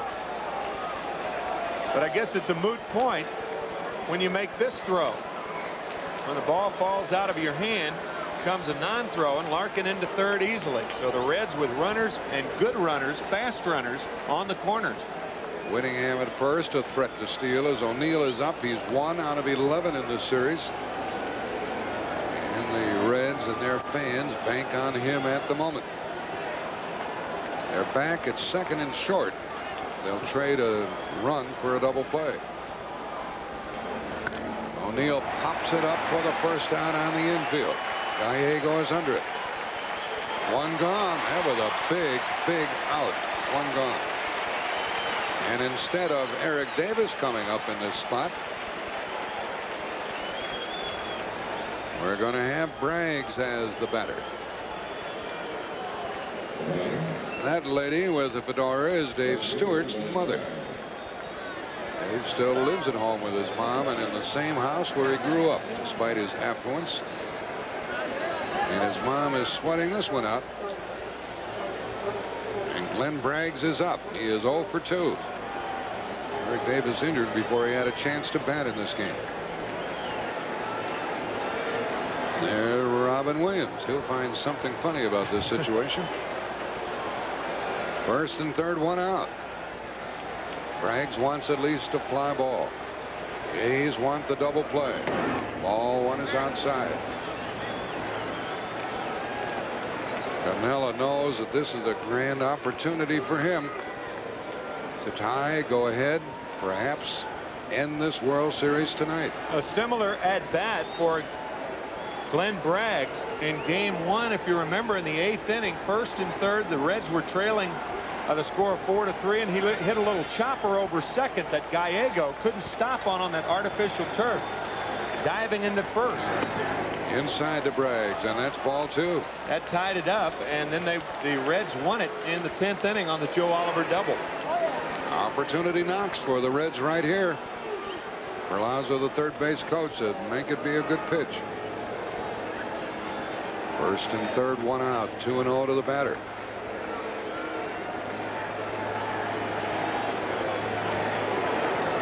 Fastball coming. High ball 3. I'll mention it again. If this were the Cincinnati situation, were they in the field now, that bullpen would be buzzing, but not here.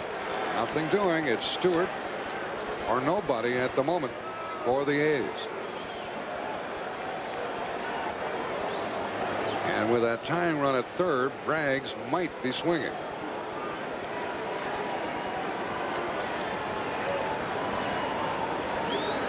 He was taking. That's ball 4. That's the second walk of the inning in the game, and the bases are loaded and one out.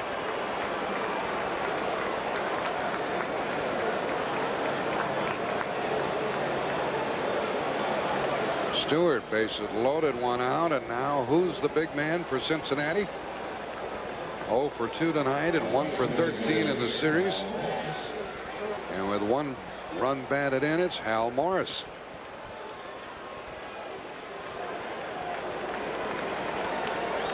He wants at least the fly ball.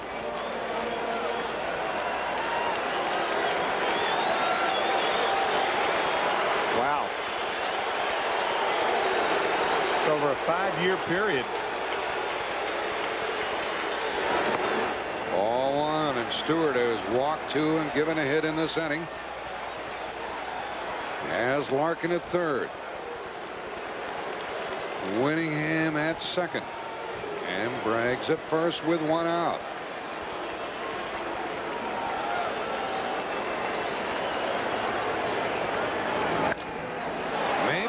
play. Out at second. The A's still lead.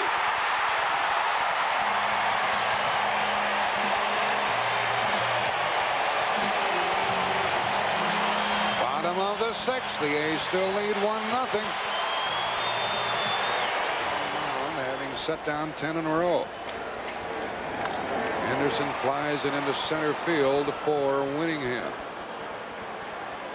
1 out. Henderson is 0 for 3, and that's 11 in a row. Tim, you could see Braggs looking at the second baseman, trying to determine what he was going to do. Well, you're reminded not to let the second baseman tag you. You don't want to tag and then a throw to first. But had Braggs not slowed down, can you imagine what he would have done to Gallego?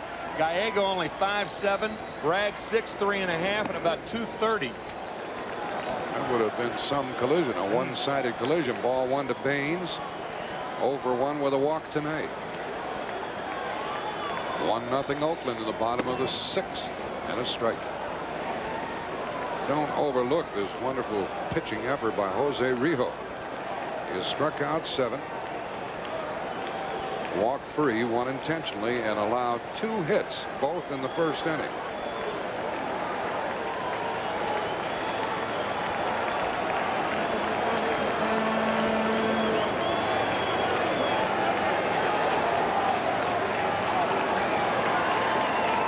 This old-timer wants the batter to do something, but he pops it up. Backing out is Duncan. 12 in a row. 2 gone in the sixth. Tomorrow, the NFL Today commences at 12:30 Eastern. Leslie Visser with a story about the Rams, who are 1-4. John Madden talking about the Giants without Carl Banks. NFL Today is the last word before kickoff. Most will see the Eagles and the Redskins. Others the Saints and the Oilers, or the Cowboys and Tampa Bay. Late game, Phoenix and the Giants. Giants are undefeated. Falcons play the Rams. Check your local listing tomorrow. Then tomorrow night, if we have Game 5, 8 o'clock Eastern on CBS Sports for the World Series. Lansford with 2 out. He's jammed and hits one to Sable. That's 13 in a row by Rijo. We have played 6 innings. 1-0 Oakland.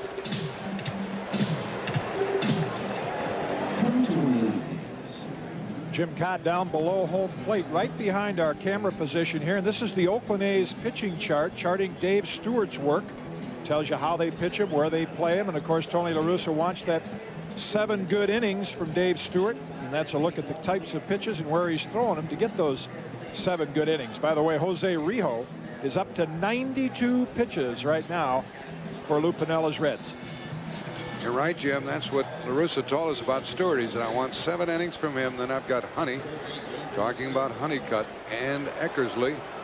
So they want Stewart to get through this 7th. Meanwhile, the Reds, who missed a golden opportunity in the 6th, send up Sabo to start the 7th, and he's had 2 of the 4 Cincinnati hits, both singles.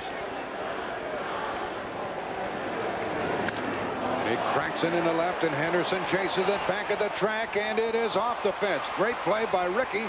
Sabo for 2, and he's safe. He's 3 for 3. There's the tying run with nobody out in the 7th.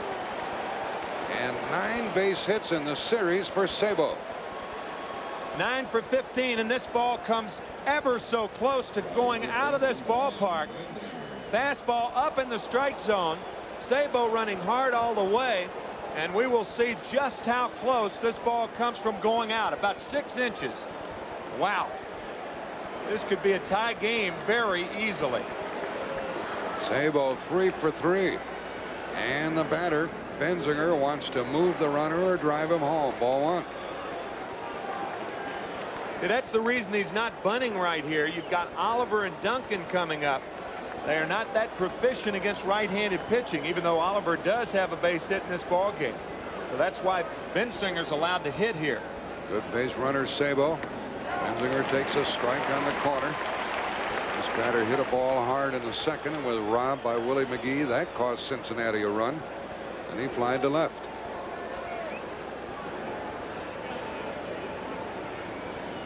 They run at 2nd, nobody out.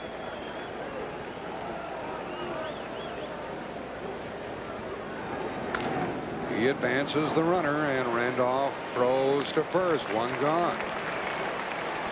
Sabo at third, one out, tying run. And LaRussa will now direct the infielders. Had his hands together, so we'll see what that means. It looks like the infield's coming in. You got to play the infield in here.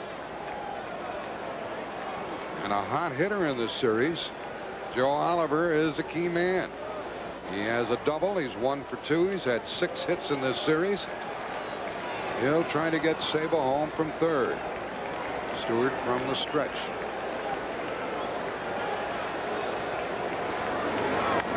Foul ball out of play. Yeah, it's out of play because Oliver was out in front. Stewart's going to try to work him away. I doubt that they will come inside with a strike, as Quirk's out there talking to him right now. See the slider outside, and watch Oliver reach and pull it foul. Oliver, a hero in game 2 in the 10th inning. Could do it again here in the 7th inning. Reds trailing 1-0.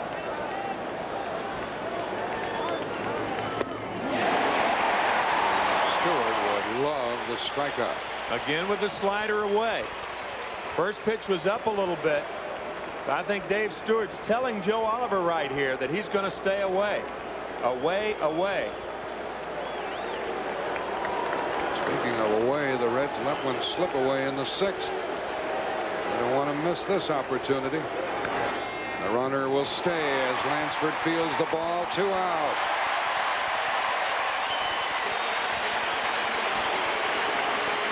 What a big put out that was for both teams. 3 similar pitches. Sliders away. Watch Lansford look at Sabo. Just looking him back. There's nothing Sabo can do. Big out for Dave Stewart. In the 6th inning, Cincinnati at first and third, nobody out. Bases loaded, 1 out. It didn't score. Here they had a leadoff double. Runner at third, 1 out. Now he's there with 2 out. And the batter, Duncan. 0 for 2. 0-1. This is the spot where the pitcher has to have a lot of confidence in the catcher, Tim, when he's keeping that ball down. That's exactly right. You got to make your pitch and just rely on your catcher to make the play if the ball's in the dirt. Infield back with 2 out. 1-1 now. The Reds let this opportunity get away, slide away. Who knows how many more chances they will get. Yeah, think about how tough it is for a catcher here. You call for the breaking ball. It's designed to break down, but you don't want it down so much that it's in the dirt. Sabo at third, 2 out. Tying run. Strike to Duncan, who's in the hole. 1-2.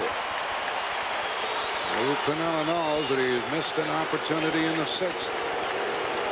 They have missed more than one opportunity tonight, as you see. 0 for 7 with runners in scoring position this evening.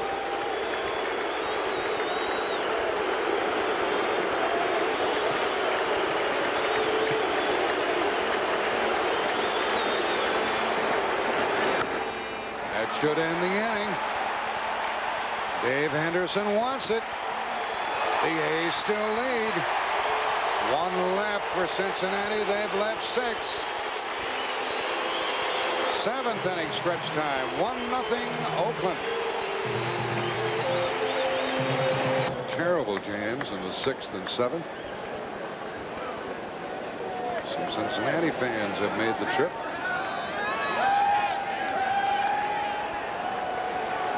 Oh, and 2 to the batter.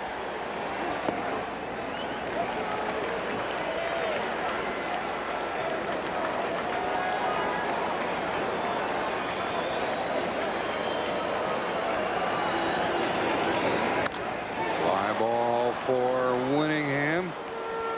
16 in a row by Rijo. We have played 7 innings. The Athletics won. Cincinnati nothing. Let's get some runs. Get me a run. Get me a couple. Let's get back into this game. Dave Stewart on the mound. The bullpen of Cincinnati can't do much to him when you're behind in the game with that bullpen. I tell you, it was a funny thing. When Rijo came off the mound, about 5 or 6 of those guys all bent down and tied their shoelaces a little tighter. They've been relaxing a little bit, and they realize they may be in the ball game in the next inning or two. Larkin is 0 for 2 with a walk. He led off the 6th with a walk. Ended up at third base, and a double play ball off the bat of Morris ended the 6th, and a leadoff double in the 7th by Sabo was wasted. What's going to happen here in the 8th? 1-0 A's.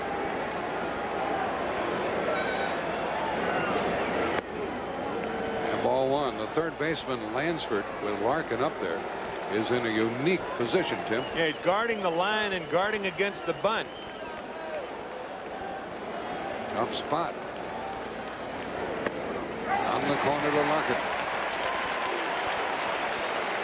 This is the leadoff man in the lineup. Winningham to follow, having replaced Hatcher and O'Neill in this 8th inning. Foul makes it 1-2. And now Lansford at third goes deep. Stewart has to chase a balloon.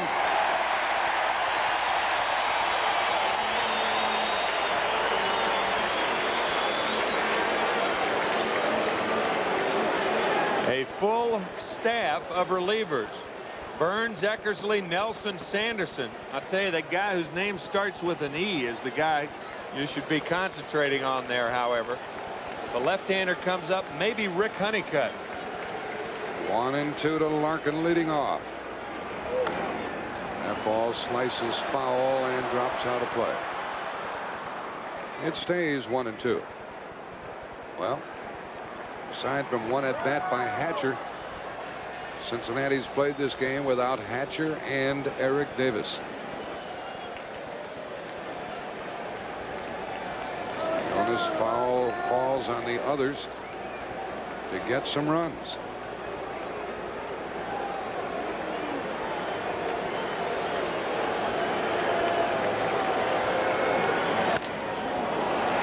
Base hit for Larkin. Dave Henderson has to handle it well, and he does, and he holds him to a single. And this is 4 innings in a row that Cincinnati's put the leadoff man on base. Herm Winningham is in the ball game because of what happened in the first inning. An 0-2 pitch to Billy Hatcher conks him right on the left hand. X-rays proved negative. Both he and Eric Davis taken to Merritt Hospital. Eric Davis, the possibility of a bruised kidney, and he is in the emergency room at Merritt Hospital right now. The tying run is on, and Eckersley and Honeycutt warm up. Eckersley, the right-hander. Larkin a threat to steal. Hitting room through the right side. And a bunt foul by the batter hits the umpire. Hit him on the left-hander wrist. Only a manager with the confidence in his bullpen that Lou Piniella has would elect to bunt to tie in the 8th inning. And that's what you're doing. You're on the road, and this ball comes back and pops Ted Hendry on the left hand. There are a lot of guys being hit by baseballs tonight. This is the game Piniella wants to win. He may not have Hatcher or Davis for future games. He'll be weakened, no question, but the last time he was in this situation, he hit and run with Winningham and Larkin. Larkin takes a safe lead. 4 innings in a row. The Reds have put the leadoff man on. And 5 times in the game. And they've been shut out. Larkin leading. Not going. Strike. 0-2. See, that's a big pitch because now it's 0-2 to Winningham, and that takes the hit and run out of play. So now they've got to earn it. There's no sacrificing and driving in the tying run, things of that nature. Takes the bunt away. Right. Double play killed Cincinnati in the 6th. Ineffective hitting in the 7th. Leadoff single in the 8th. He bunts, and the play will have to be to first and safe. Winningham beats it out. A 2-strike bunt. How about that? It was in a perfect spot. Oh. So the 2-strike count takes the bunt away, huh? I mean, this surprises everybody. Well, maybe I can't speak for everybody, but I can speak for me. This shocks me right here.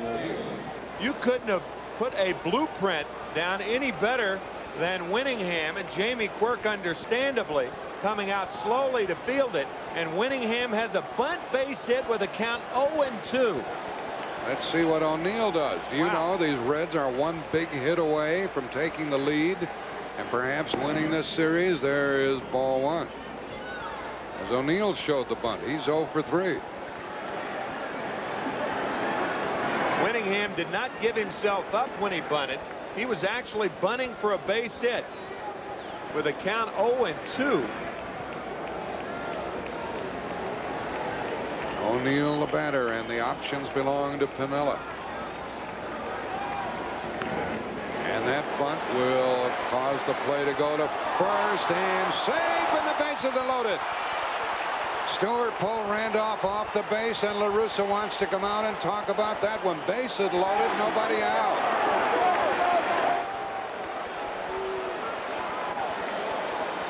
It'll be a sacrifice and an error when this argument is over.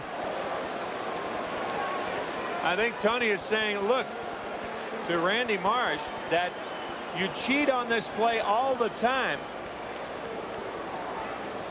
But when you're throwing the ball inside the line, it looked like Paul O'Neill may be pulling up lame with a hamstring pull. Oh, he was on the bag. He was on the bag. It appeared to me that he was on the bag. Well, that's a big play, and it really opens the gates. Argument is ended. Willie Randolph tries to stay on the bag as long as he can, and it appeared to me that he had the bag. Both pictures looked that way. Yep. Willie didn't argue much about it, and the bases are loaded, nobody out, and the batter is Glenn Braggs. And no pitching change. They go with Stewart here in the 8th. Though Eckersley is ready. Braggs is 0 for 3. And he pops it out of play. The infielders are back at second and short. They'll give up a run, the tying run, for a double play here in this 8th inning. So Rijo may be rewarded after all. The Reds have left 6 hit into a double play and lost a man stealing. Ball back to Stewart. He will come home.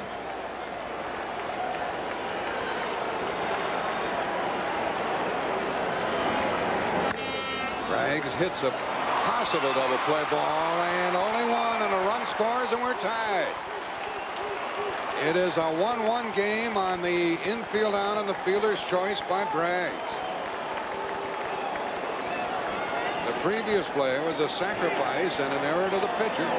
Now the fielder's choice in the RBI. Funny thing, had Stewart executed that play on that throw to first, it was an error on Stewart. Then you bring the infield in, and in a situation like this, Larkin probably doesn't score. Now it's first and third, one out, and La Russa to the mound. These A's are in deeper trouble now than they were even when this game began. This is the second time that Glenn Braggs has driven in a run on a fielder's choice in this series. He did it in game 2, as we said earlier, to tie it. Honeycutt is ready, so is Eckersley. The batter is going to be Hal Morris, a left-handed hitter who hit into a double play in the 6th, and Stewart will pitch to him again. First and third, one out. Over at third base is Winningham, a very good runner. And at first base, Braggs, who has ordinary speed, and looking for his second hit of the series is Hal Morris. And it doesn't even take that. A sacrifice fly puts the Reds on top. A squeeze could do it. A squeeze, a viable option right here. I'll tell you, Lou Piniella likes to do it. He learned it from Billy Martin. And he showed the bunt, but nothing happened. It was not a suicide squeeze. I wonder if it was that play that we talked about, where we talked about it all season, where the hitter bunts the ball toward the third baseman and the runner at third follows him in, and when the throw is made to first base, then Winningham walks home. He's already halfway home. Sure looked like that. Al Morris 0 for 3, and Stewart steps off to see if he can learn anything. 1-1 in the 8th.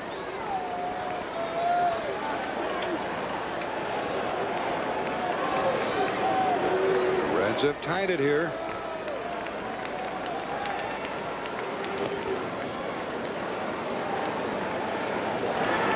Trying to manufacture another run.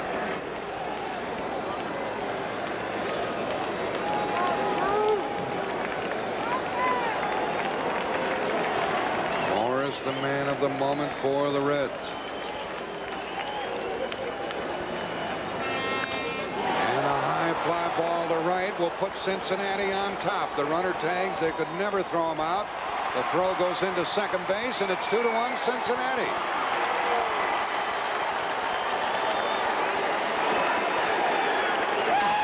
Winningham, who had that bunt single, scores the go-ahead run. Larkin started the inning with a hit. Al Morris with a sacrifice fly. He hit this ball. I tell you, he came very, very close to hitting this ball out of the ballpark. You see Winningham, how he's looking around. Carney Lansford, it's amazing how many third basemen wander into the view of the guy who's trying to tag up. Sabo takes a strike from Stewart. Third baseman will stand between the runner at third and the outfielder. Try to block off his vision so he may leave too early. Sabo has had 2 singles and a double. 9 hits in the series. The runner going and a foul. Strike 2.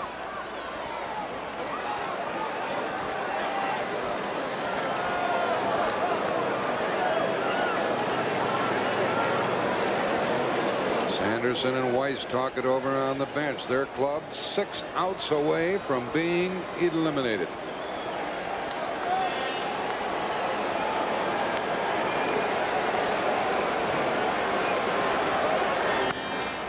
Sabo hits a foul ball, and there is room for McGuire.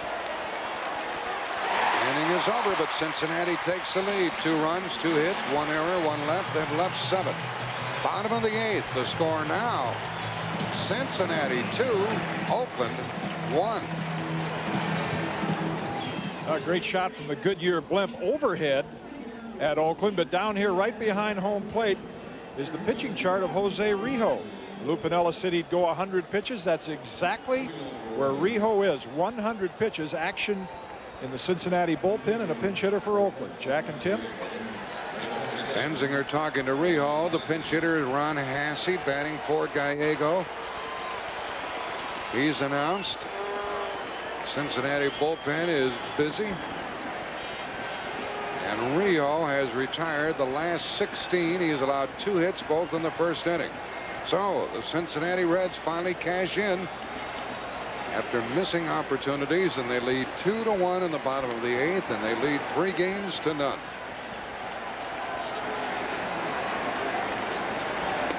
Strike to Hasse. Tony La Russa's lineup card. He'll have Hasse and Ricky Henderson and Willie McGee. He has Canseco on the bench. Pitches inside.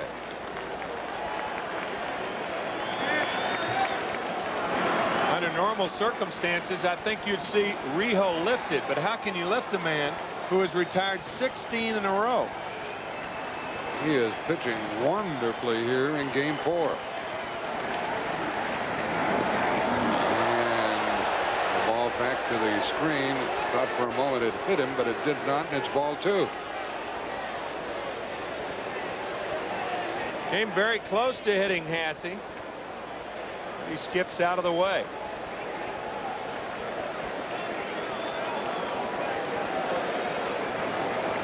Oakland needs a runner. They need a run. Massey leading off.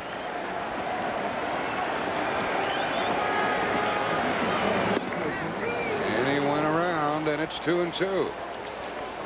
There's Canseco. We may see him before this evening is over.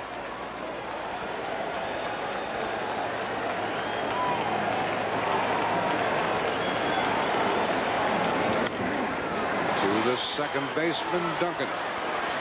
1 out. 17 in a row by Rijo. 5 outs remaining for Oakland. 5 outs away is Piniella from the title. And around to the leadoff hitter, Ricky Henderson. Well, Ricky has a flair for the dramatic. Is he in the mood here? Tonight he has walked. And he's 0 for 2. Strike from Jose.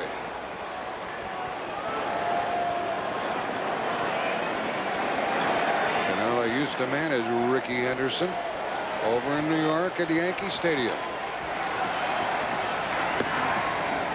1-1. Not only that, he was traded for Jose Rijo. Rijo going to Oakland from the Yankees. Henderson going to the Yankees. A lot of connections. Ricky swinging late, falls in the hole. 1-2.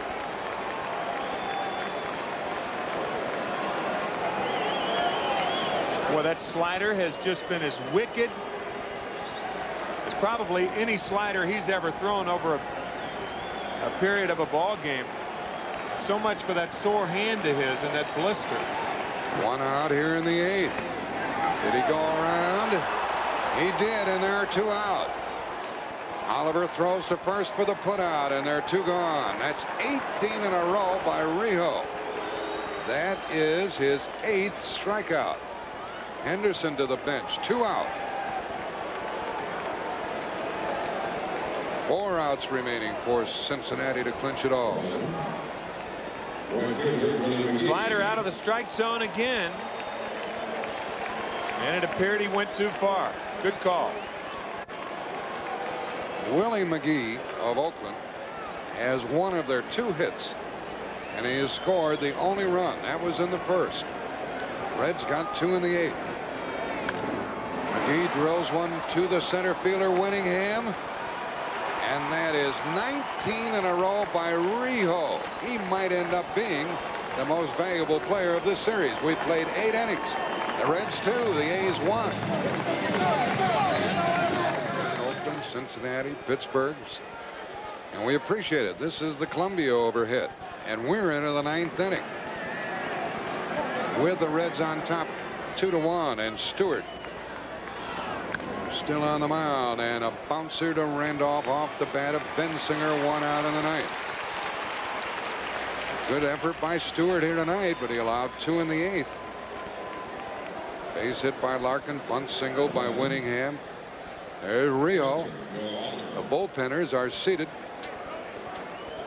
A glance at the Oakland bench. Some glum faces there. Glum and shocked. And strike 1 to Oliver. Dave Stewart entered this series winning 6 consecutive postseason games in a row. The Athletics had won 10 consecutive postseason games in a row. They've lost 3 here in the series and trail in the 9th 2-1. Oliver pops it up into short left. Ricky is there. And 2 out.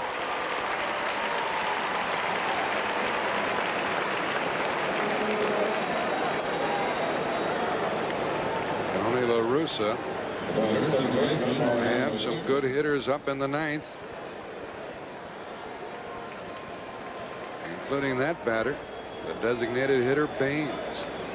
Now with 2 out, Duncan is up. He's 0 for 3. And a strike.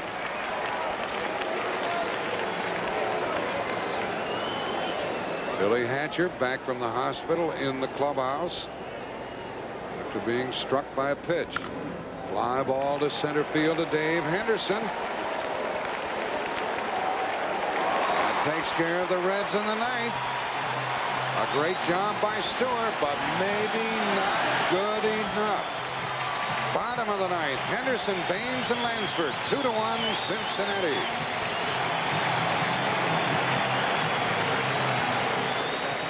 Since the third game of the American League Championship Series, after the third inning, Oakland has not scored a run.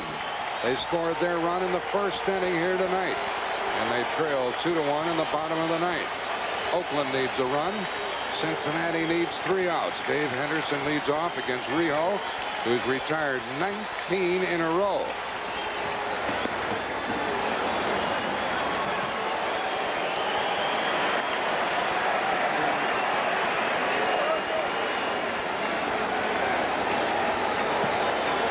Rijo has fanned 8, walked 3, 1 intentionally. Strike 2.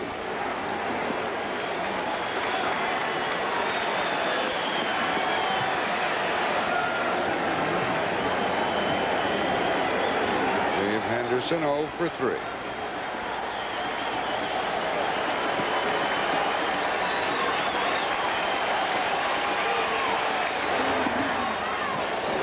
I imagine a lot of folks are gathering in Fountain Square, Cincinnati. Sabo guards the line against the extra base hit. And at first base, Bensinger does the same. Strike, and the Reds are 2 outs away from being the champions of baseball. That's 20 in a row. 9 strikeouts for Jose Rijo. Fastball right on the corner. He has been living there all night long with his fastball and his slider. And here comes Lou Piniella. And Lou Piniella told us before the game that when he goes to the mound, he doesn't take the pitcher out. Only Stan Williams will take the pitcher out. I wonder if he's going to change it right now. There's Randy Myers in the bullpen. They're dealing with Harold Baines. And the word for Jose Rijo is going to leave is Magnifico. Canseco picks out a bat. Myers in. Rijo out. Canseco coming up.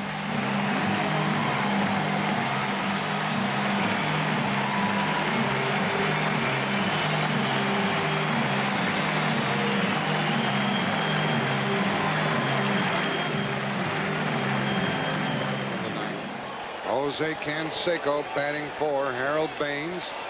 He is 1 for 11 in the World Series, and that one hit was a home run. 2-1 Reds.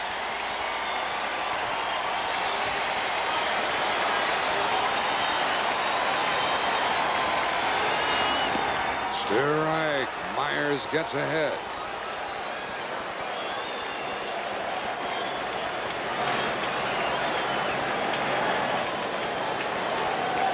Canseco has not been getting around on the fastball. I would imagine Myers will stick with that pitch. High and away, and the outfielders are as deep as can be. Piniella 2 outs away from the title.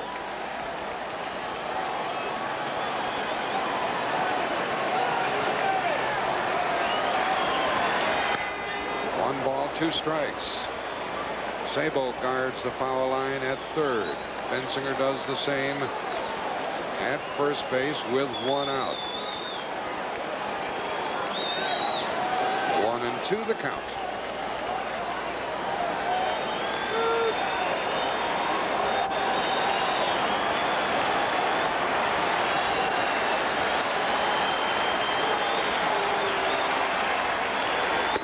Two and two.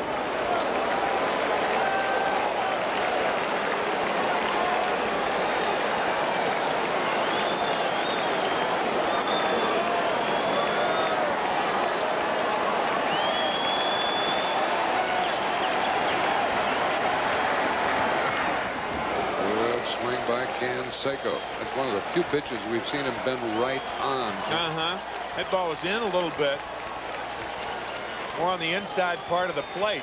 And he did have a crisp cut at that ball.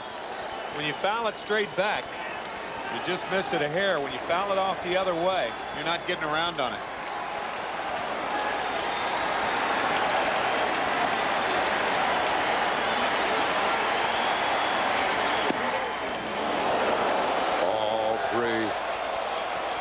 Ball three.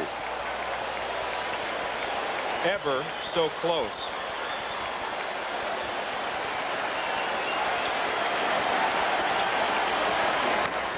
And a chopper to Sabo. 2 out. And Seiko fails to deliver.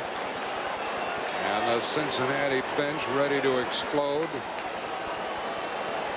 And the last hope for the Oakland A's is Carney Lansford. The last hope. They are on the verge of executing one of the most astounding upsets in the 87-year history of the World Series. Ball one.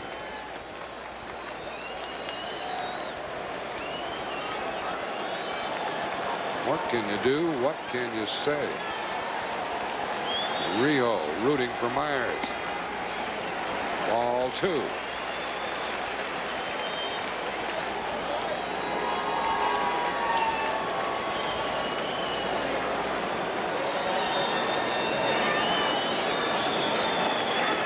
Browning looks on, anxious to get back home to the new baby.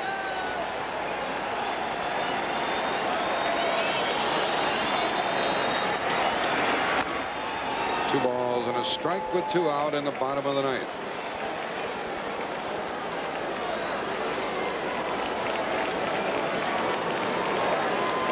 Talk about the unexpected. Oakland a run in the first, the Reds 2 in the 8th.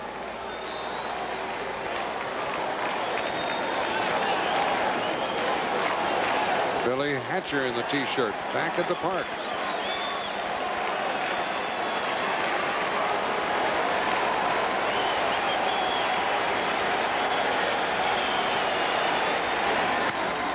Popped up into short right, foul ball. Bensinger wants it.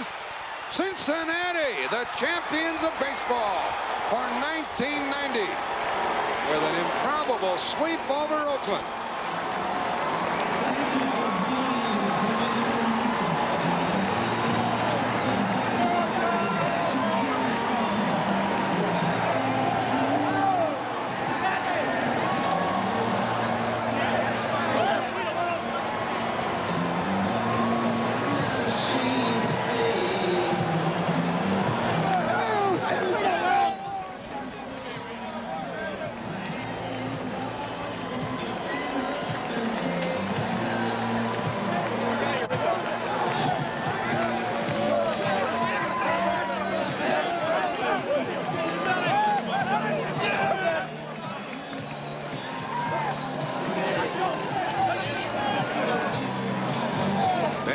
Settled under that foul ball to end the baseball season of 1990. And the Reds able to celebrate.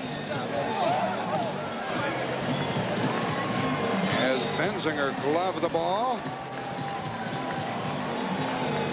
they poised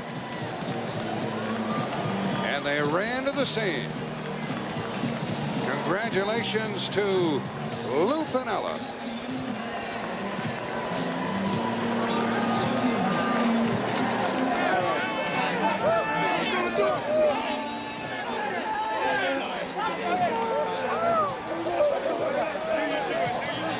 Not many in this ballpark, of course, on hand to cheer for the Reds, but they'll be royally greeted back home. Look at that picture. Juan Marichal, his birthday today. It's Rijo's wife's birthday tomorrow.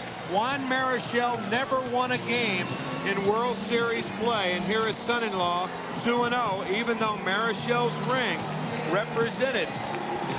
That is a World Series ring with Marichal on it. But how about that for a proud father-in-law? He never won in the World Series, and his son-in-law has won twice.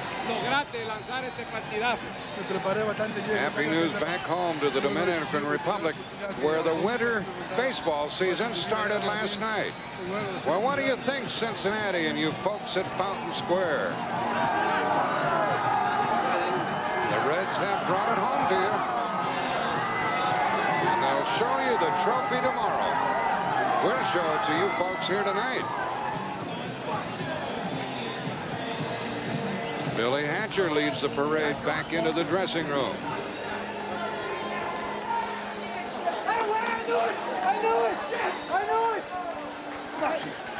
Look at Chris Sabo, Tim. He's finally excited.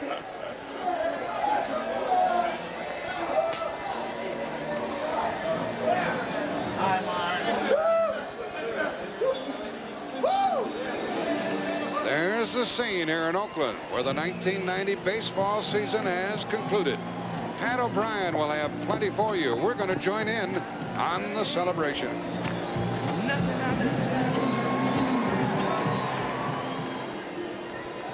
On October 20th, 1990, the tale of two cities. A stunned Oakland as their Oakland A's go down in a sweep. And now we go to Fountain Square in Cincinnati, Ohio. Folks, this is in the middle of the city, and it is about a half a mile from Riverfront Stadium. And from there, that is why they're cheering. Inside the Cincinnati locker room here at Oakland Coliseum, where they are pouring real bubbly tonight. You may recall that earlier in the season, they were pouring apple juice or water or whatever they had, anything non-alcoholic. But tonight, they bring out the real stuff for the real celebration. And what a celebration it is. Cincinnati sweeping the Oakland A's, and had you put $1 or 50 cents or a quarter or whatever on this happening in Las Vegas before the World Series, a 30-to-1 odds against a red sweep. Somewhere down in there is Jim Cott, and I hope you got a towel, Jim. It's yours. Well, I do, Pat, and first of all, we're going to visit with Chris Sable. Better than listening to Benny Goodman, isn't it? Yes, we fought all along. And we won this thing fair and square. No one can say it's a fluke. We won the close ones. We won the blowouts. We give Oakland all the credit in the world, but we're better than them right now. We've been waiting for you to get excited, and this is a moment. What a great series at bat and in the field. I just try to contribute. Every guy in this team's got to do their part, and I'm just glad I did my part. We're number one right now, and I'm excited as anything. This is what you dream about when you're a little guy. I can say I'm world champion right now, and I'm just happy. Little guy, big hitter, great fielder. We'll be back with more from the Cincinnati locker room right after this. Thank you. All right.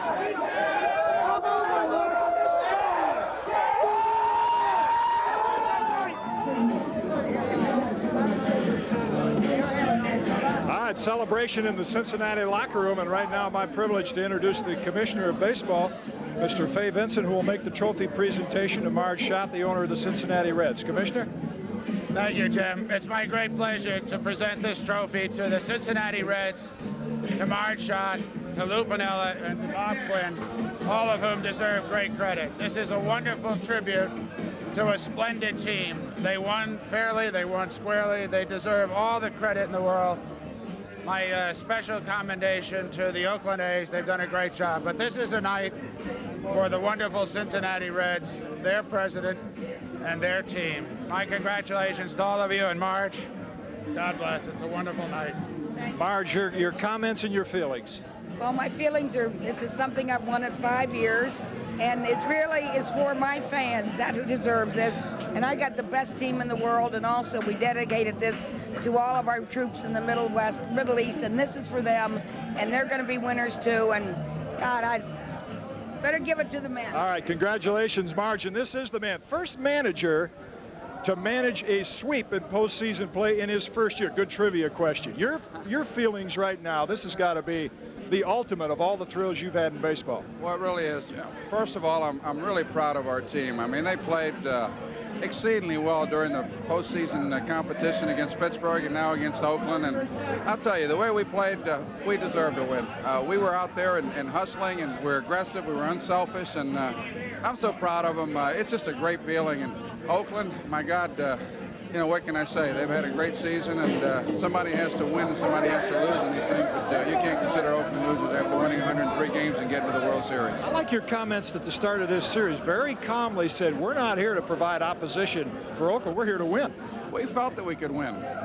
I tell you, after being in first place all year and winning big games all year when we had to, and playing a very exciting championship or national championship series against Pittsburgh, we felt that we'd come in here and compete and do well. And it was a question of scoring runs off their starting pitching and a question of our starting pitching getting us to the bullpen. And I'll tell you, both things happened. Well, they sure did. Congratulations, Lou Piniella and the Cincinnati Reds. We'll be back with more in this exciting jubilant clubhouse here right after these words.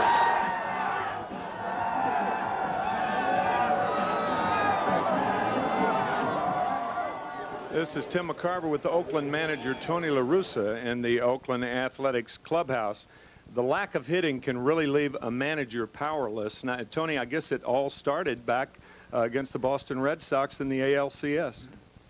Well, Tim, after having watched a few of these now, I think a lot of the way that you come into the last part of the season and then into the early playoffs carries over. And, you know, like last year, you know, we had a lot of real good feelings offensively and just as a team. And this year, you know, we weren't quite as sharp, and in the end, we paid for it. So I don't like to just look at the offense. So I mean, I really think as a team we could have done more, and Cincinnati did a lot more than we did. Tony, is there anything you would have done differently? Did you learn anything this year about the results? Well, I mean, anything we didn't know before. I mean, people talk about how we feel about winning and losing. We never take winning for granted. You know, we didn't need to be humbled. We think we get what we earn, and we earned a nice regular season and beat the Red Sox, a tough club, and here Cincinnati beat us, so they got the big prize. You know, I've seen both sides of it, Tim, and sometimes I just don't think people appreciate how good winning feels and how bad losing feels. And right now, it's we've earned this feeling that it's not too good.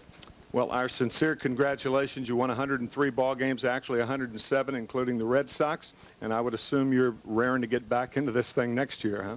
Well, I do. I just want to congratulate Cincinnati. They played the best, and they deserved it. Let's go back to Jim Cott, who is in the Cincinnati clubhouse. All right, Timmy, from a team that had a lot of success in the past, and they were the world champions last year, to the best team in baseball in 1990, and two of their stars, Billy Hatcher and Barry Larkin. First of all, Billy, congratulations on a great series, and how's the condition of the hand? You got all winter to rest now. Yes, it's fine now that we've ended this thing, and we're the world champions. I guess I don't even feel any pain right now. Not any pain, and a lot of happiness in this club. And man, what a series with the bat. You gave a lot of credit, I think, to Tony Perez and Lou Piniella. Yes, I do. They kept me going all year long, and you know, they believed in me. They kept throwing me out there, and now we're the world champions. What was your thinking? What went through your mind when that pitch from Dave Stewart came up and hit you in the hand? Your initial thought? I was just hoping it wasn't broke. I just said, please, just let me be able to squeeze the bat so I can stay in the lineup and keep swinging the bat. But after I went back out to the outfield and I came in, I tried to squeeze the bat. I couldn't squeeze it, so I didn't want to take a chance on going out there and hurting the team, you know, by not being able to hit or catch a ball. Billy, congratulations on a great year. Enjoy the celebration with your teammates. Thank you. And now Barry Larkin, I really think gained the reputation as the leader of this ball club about halfway through the year. A couple emotional outbursts to pump this team up. They don't need any pumping up tonight. No, we don't need any pumping up tonight, but we want everybody to know that our buddy Eric Davis is in the hospital right now, and we won this game for our buddy Eric Davis. You know, we saw some great fielding. I think what was impressive to the baseball world that had not seen a lot of the Cincinnati Reds was the athletic ability of you and Eric Davis and your teammates. Not too many people give you credit for the way you guys play defense. Well, people have been writing us off in every facet of the game this year. You know, they said we couldn't play with the A's. They said our pitching wouldn't stand up. They said our bullpen wasn't as nasty as they say that they are. But we proved to the world that we're the best team in the 1990s. You certainly are, Barry. Congratulations. Enjoy yourself. Right, we'll be back after this commercial.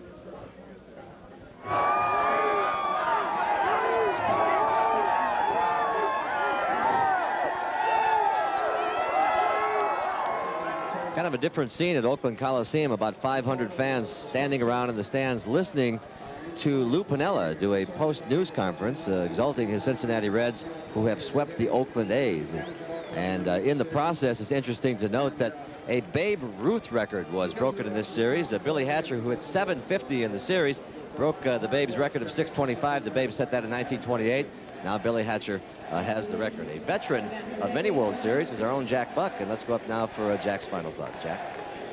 Thank you, Pat, and congratulations to the Cincinnati Reds. You know, the baseball season takes a long time to play. February to October, compounded this year by the lockout in the extended season into the month of October. And in between, spring training, rundown plays, pickoff plays, bus trips, rainouts, rain delays, doubleheaders. On the road, restaurants, taxi cabs, hotels, wins, losses, out of the race, in the race, hot weather, cold weather. And finally, you get down to the duel events. And we were very pleased here on CBS Sports to send it your way. Pittsburgh, a game try. Boston, congratulations on winning the East. Baseball, as in life, timing has a lot to do with the whole story. And it was the time for the Cincinnati Reds to win it all. Congratulations. When you look at this team, and you talked about the team effort, we mentioned it before with Glenn Braggs. You have Hatcher go down. You have Eric Davis go down. The guys who replace him score a run to tie the game, drive in the run to go ahead. Well, that's like I said before, it's a team effort. And we approached it all year, and we win as a tein. Compare this, if you will, to, is this your biggest thrill to do this and to do it so convincingly over the Oakland A's? You've been here before. Well, it's my first World Series, so we're looking at we had 3 goals this year: win our division, win the playoffs, and win the World Series, and we did all 3. All right, Randy, congratulations. Enjoy the World Series now. 4 straight over the mighty Oakland A's. The fans from Cincinnati, plenty of them here still celebrating. Right now, let's go back up to Bob Lee. Thanks, John. Jose Rijo, selected as the most valuable player of this World Series, went 8 1/3 innings of 2-hit baseball tonight, 8 strikeouts, retiring 20 straight in a row. Randy Myers, the nasty boys in the bullpen, 13 innings this year, scoreless in the World Series. The last run allowed by the Cincinnati Reds bullpen in World Series play, Carlton Fisk's home run, Game 6, 1975. They were perfect in 76 as well, perfect this year. We will have highlights coming up on SportsCenter. We'll analyze this game. Peter Gammons and Ray Knight and myself will take a look at the highlights and a stunner. The Reds, world champions. We'll be back. ESPN SportsCenter, brought to you by Michelob Dry Beer. Once you experience the bold taste with no aftertaste, there's no going back.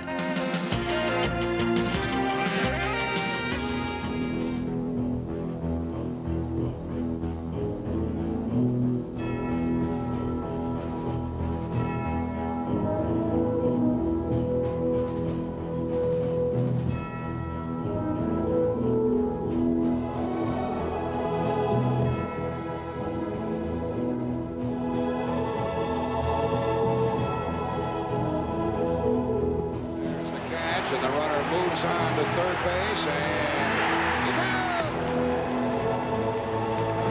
Strikes him out on 3 pitches to end it. Oh, might leave the park. It is gone for a 3-run homer. Reed goes home, and Pena drops the ball. O'Neill is going to go for third. He is out at third base.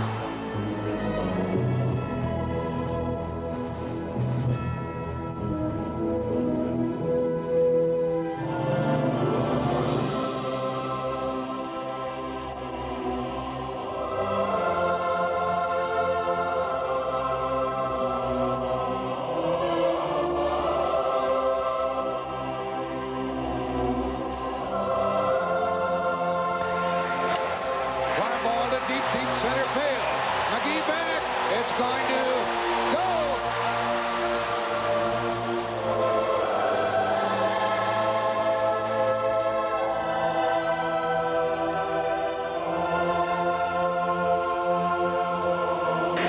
You're out.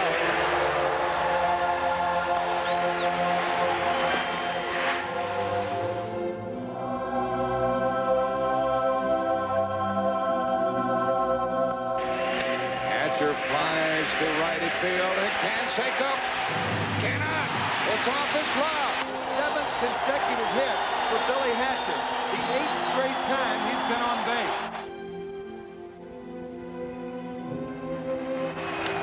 That ball is fair. Cincinnati's ahead. 2 games to none.